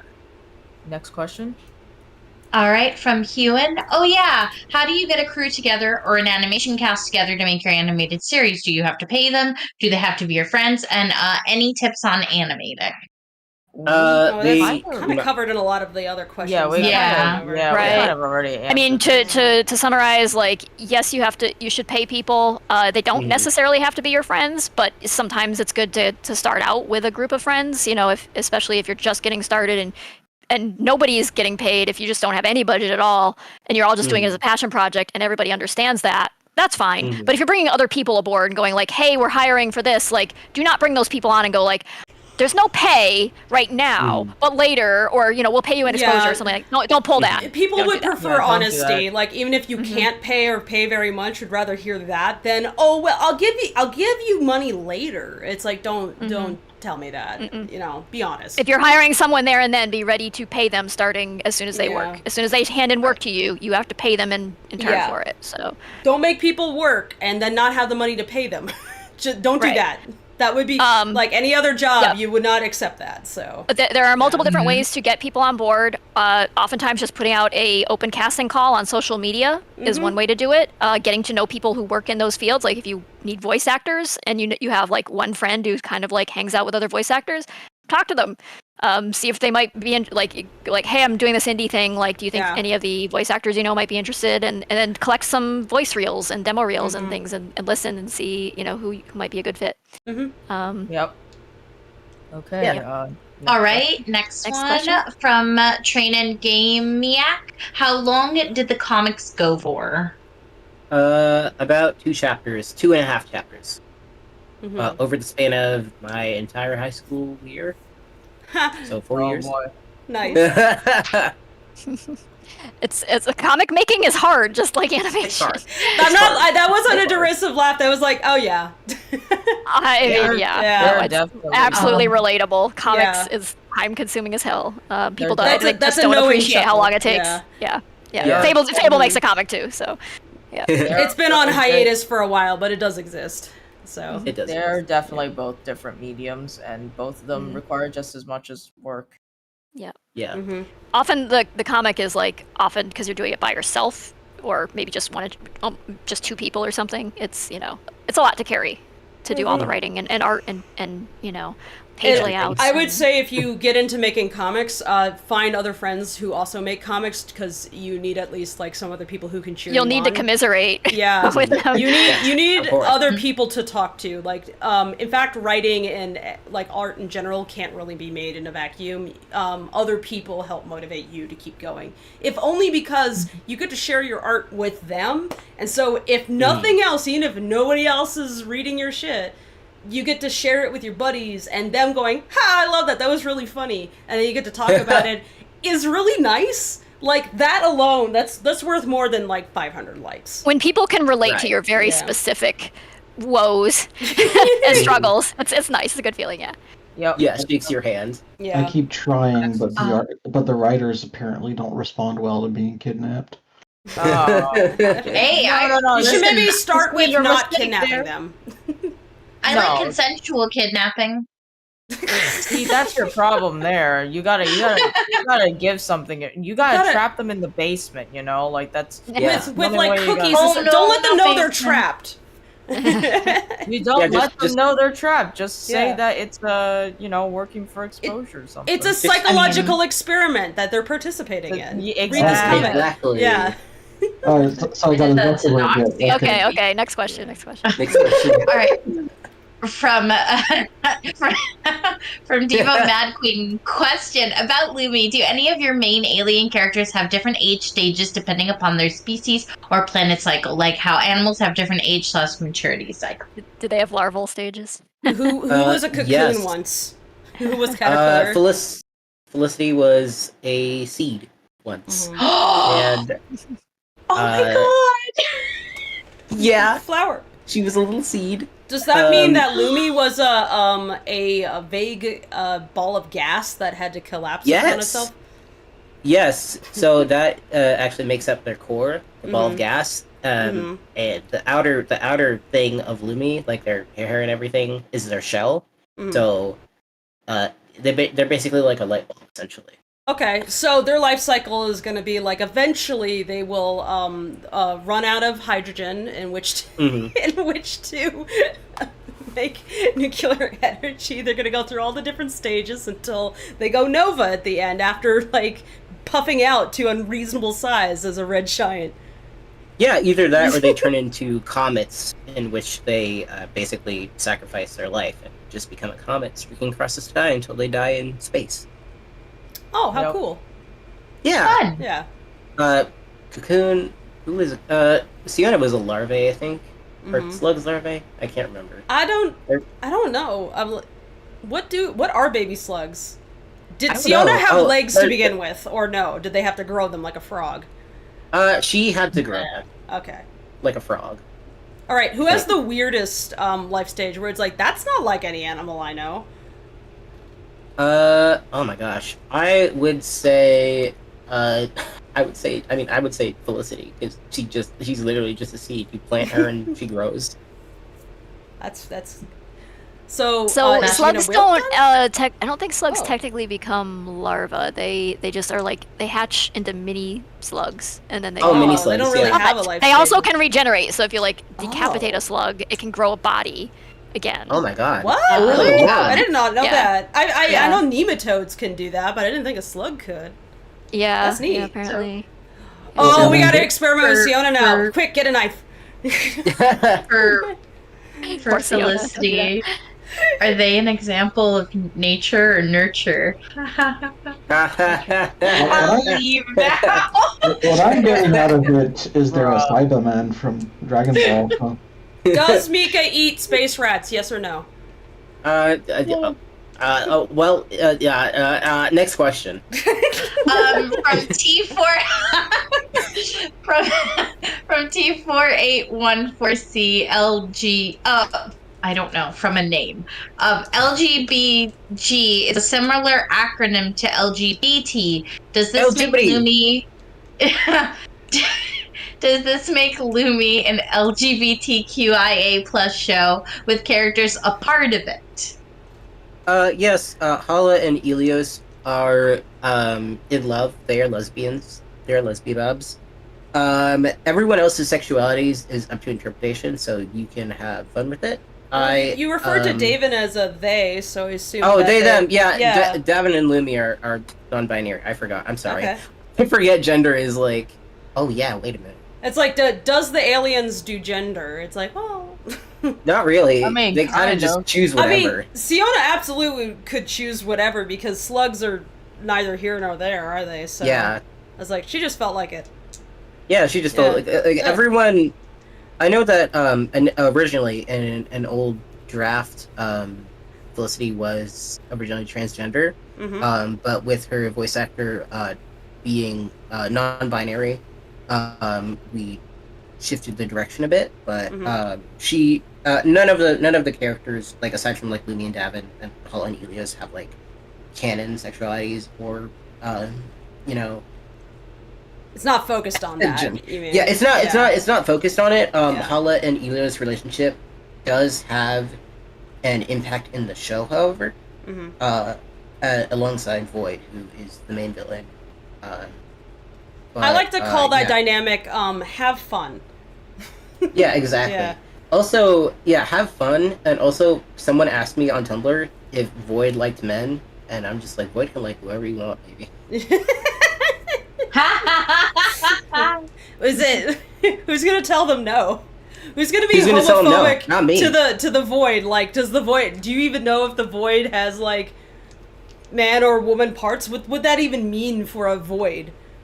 Oh yeah, I Like- forgot. One last thing. Void uses like he, it, they because Void has two voice actors, Ellis Knight and Abigail Turner, who are male and female voice actors respectively. So Void's Neat. got like a double voice going on. Void is the void. Oh. Yeah. Void is Void void is the self. guy with it. Yeah. That's kind of. Yeah. I can't say that on stream. That's kind of sexy. I like that. I mean, you can, but like, I mean, Yeah, go for it. someone has already drawn a sexy man All right. Void. So Void like, is- Oh no. Okay. Next All right. All right. Next From question. from Next Goso one. Dub, do you plan to dub in different languages the animation? Yes, I am currently in contact with someone who is wanting to do a French dub. I am currently affiliated with Indie Dubs, who does some of the dubbing for Glitch Productions, I believe. Oh, okay. They're going to be doing it in Spanish, I think. I'm going to see if we can upload it into separate audio tracks like Glitch does, but I don't know if we're unable to, we'll just upload them as separate. Dubs. All right, we got more questions. Yep. We've got. How many more Yep. do we have? Very important last one. Okay. Yes, Last very one, important okay. last one. All right. T4814C asks, will Space Rat feature in LGBG? Space Rat Space gonna Rat? be in it. Oh, Space Rat. Yeah. Space Rat. I mean, like, I don't know Space Rat if Fable said gives us $1,000, Space Rat can be real. You can have Space Rat for real. I think that your Space Rat is superior to my Space Rat anyway. So yeah. I mean, I like your Space Rat a lot. I think it'd be like Take one it. of those jokes. Go one of for those it. jokes where it's like Stick it in the really credits. realistic characters. Yeah. Okay, yeah, in the Yeah. credits, you just see him Yeah. floating in the Yeah. stars. Yeah. Is that all the questions? And just make a cameo appearance. All the Lumi ones, yes. Yeah. Then I think Before I think- cutoff. Yes. Yeah, I think we might be good unless there's like some production specific questions, but we're at like 7 p.m. PST now. I know. So I I'm think so we sorry. might be done. Oh no, Yeah. you're fine. Yeah. Please. Yeah. You have been a great sport answering all these questions, so thank you. Yeah, Yes, I've thank you had so much. I've had a complete blast. Thank you so much for inviting me, and thank you for having me and Show on. It was fun answering questions and getting to draw with you guys and getting to interact with your community. Thank you all so much. If No, we no. decide to, We are thank you. if nothing else, greedy from work cartoons, and we see Yeah. what you're making, and it's a quality thing. It looks great. We really hope you get to finish making it and see your your vision come to life. You deserve that. And if the rest of you out there would like to see that too, let's drop that BackerKit link in there again if you I would. did. Nox. Thank you very much. Thank you. Support this on BackerKit. You do not have to pledge for a reward necessarily, although I'm sure they appreciate that. But even $1, $5 makes a difference. And also, if you can't donate monetarily, you can just retweet the links to it. You can follow Evan on Twitter. It's Starteas, is that right? Yep, I am Starteas everywhere basically. Yep. And Shou, do you have a Twitter or other social media? I do, actually. So I'm Skullhair Studios on most platforms, or the Skullhair on X or Twitter. Okay. We're not calling it X. Yeah, no. If you want to type that into the shop talk chat channel there, we'll copy paste it into the chat on the Yep. YouTube for you. Should I also give Yeah. like the Lumi Twitter? Yeah, please do. Yeah, there's an official Lumi Twitter, so go ahead and drop We also that in. have We'll- Blue Sky and other stuff. It's my link tree. That's the Cool. easiest way to find me. yeah, that's fine. Whatever link you would like to provide, so people can find you easily out there. You can find me anywhere, wherever you yeah. look to the stars. In the see great me. big galaxy. Exactly. All right. And yeah, remember that indie animation is made by real human artists. We're all just doing the best we can, and scraping by on the funds we have. Animation is We're very expensive to scraping make. Yeah. It is very expensive. Yeah, it is very pricey, and you have to pay everybody who works for you because that's the only fair thing to do. But at the same And we've time, got- it's like, it's a struggle. So, so We've all got help. 3 weeks left. Yep. 3 weeks to make it happen. That's 3 quite a lot of weeks. time, actually. So Yeah. I think you can do it. Thanks. Yeah. Yeah, and I guess keep an eye. Are you doing more streams and things like that to?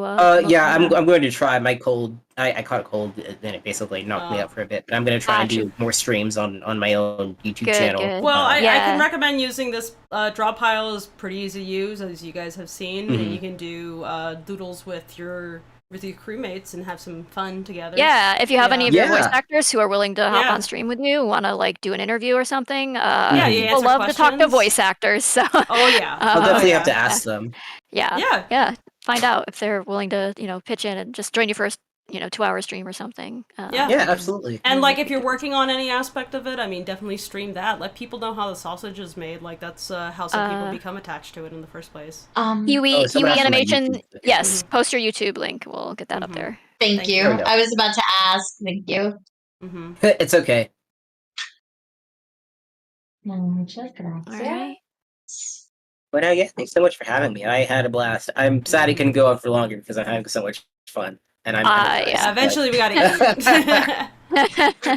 Everyone else is Alright. like, I'm so tired. Me. Oh gosh, yeah. For some people, I think streaming is like energizing, and for me, I'm just like, I'm so tired. No, I'm I a get it. little bit of It's like both. different on the other end. It is. Yeah. It is 10 p.m. over here. Ooh. Oh yeah. Yeah, probably a good Oh, time to you're go. on my time zone. Ooh. Yeah. All right. All right, time to say goodnight, everybody. Thank you right, so good much night, for joining everybody. us. Thanks for all the wonderful questions. Hope you were enjoying the drawings, and I hope you will enjoy the cartoons as they come out. Please be Yeah. patient with us. Animation takes a long time. We're doing our best, Mhm. and we hope we'll see you again soon. Thank you. Goodbye, Bye. everybody. Good night. Water, Good have night. snacks. Here we go. Bye. Bye.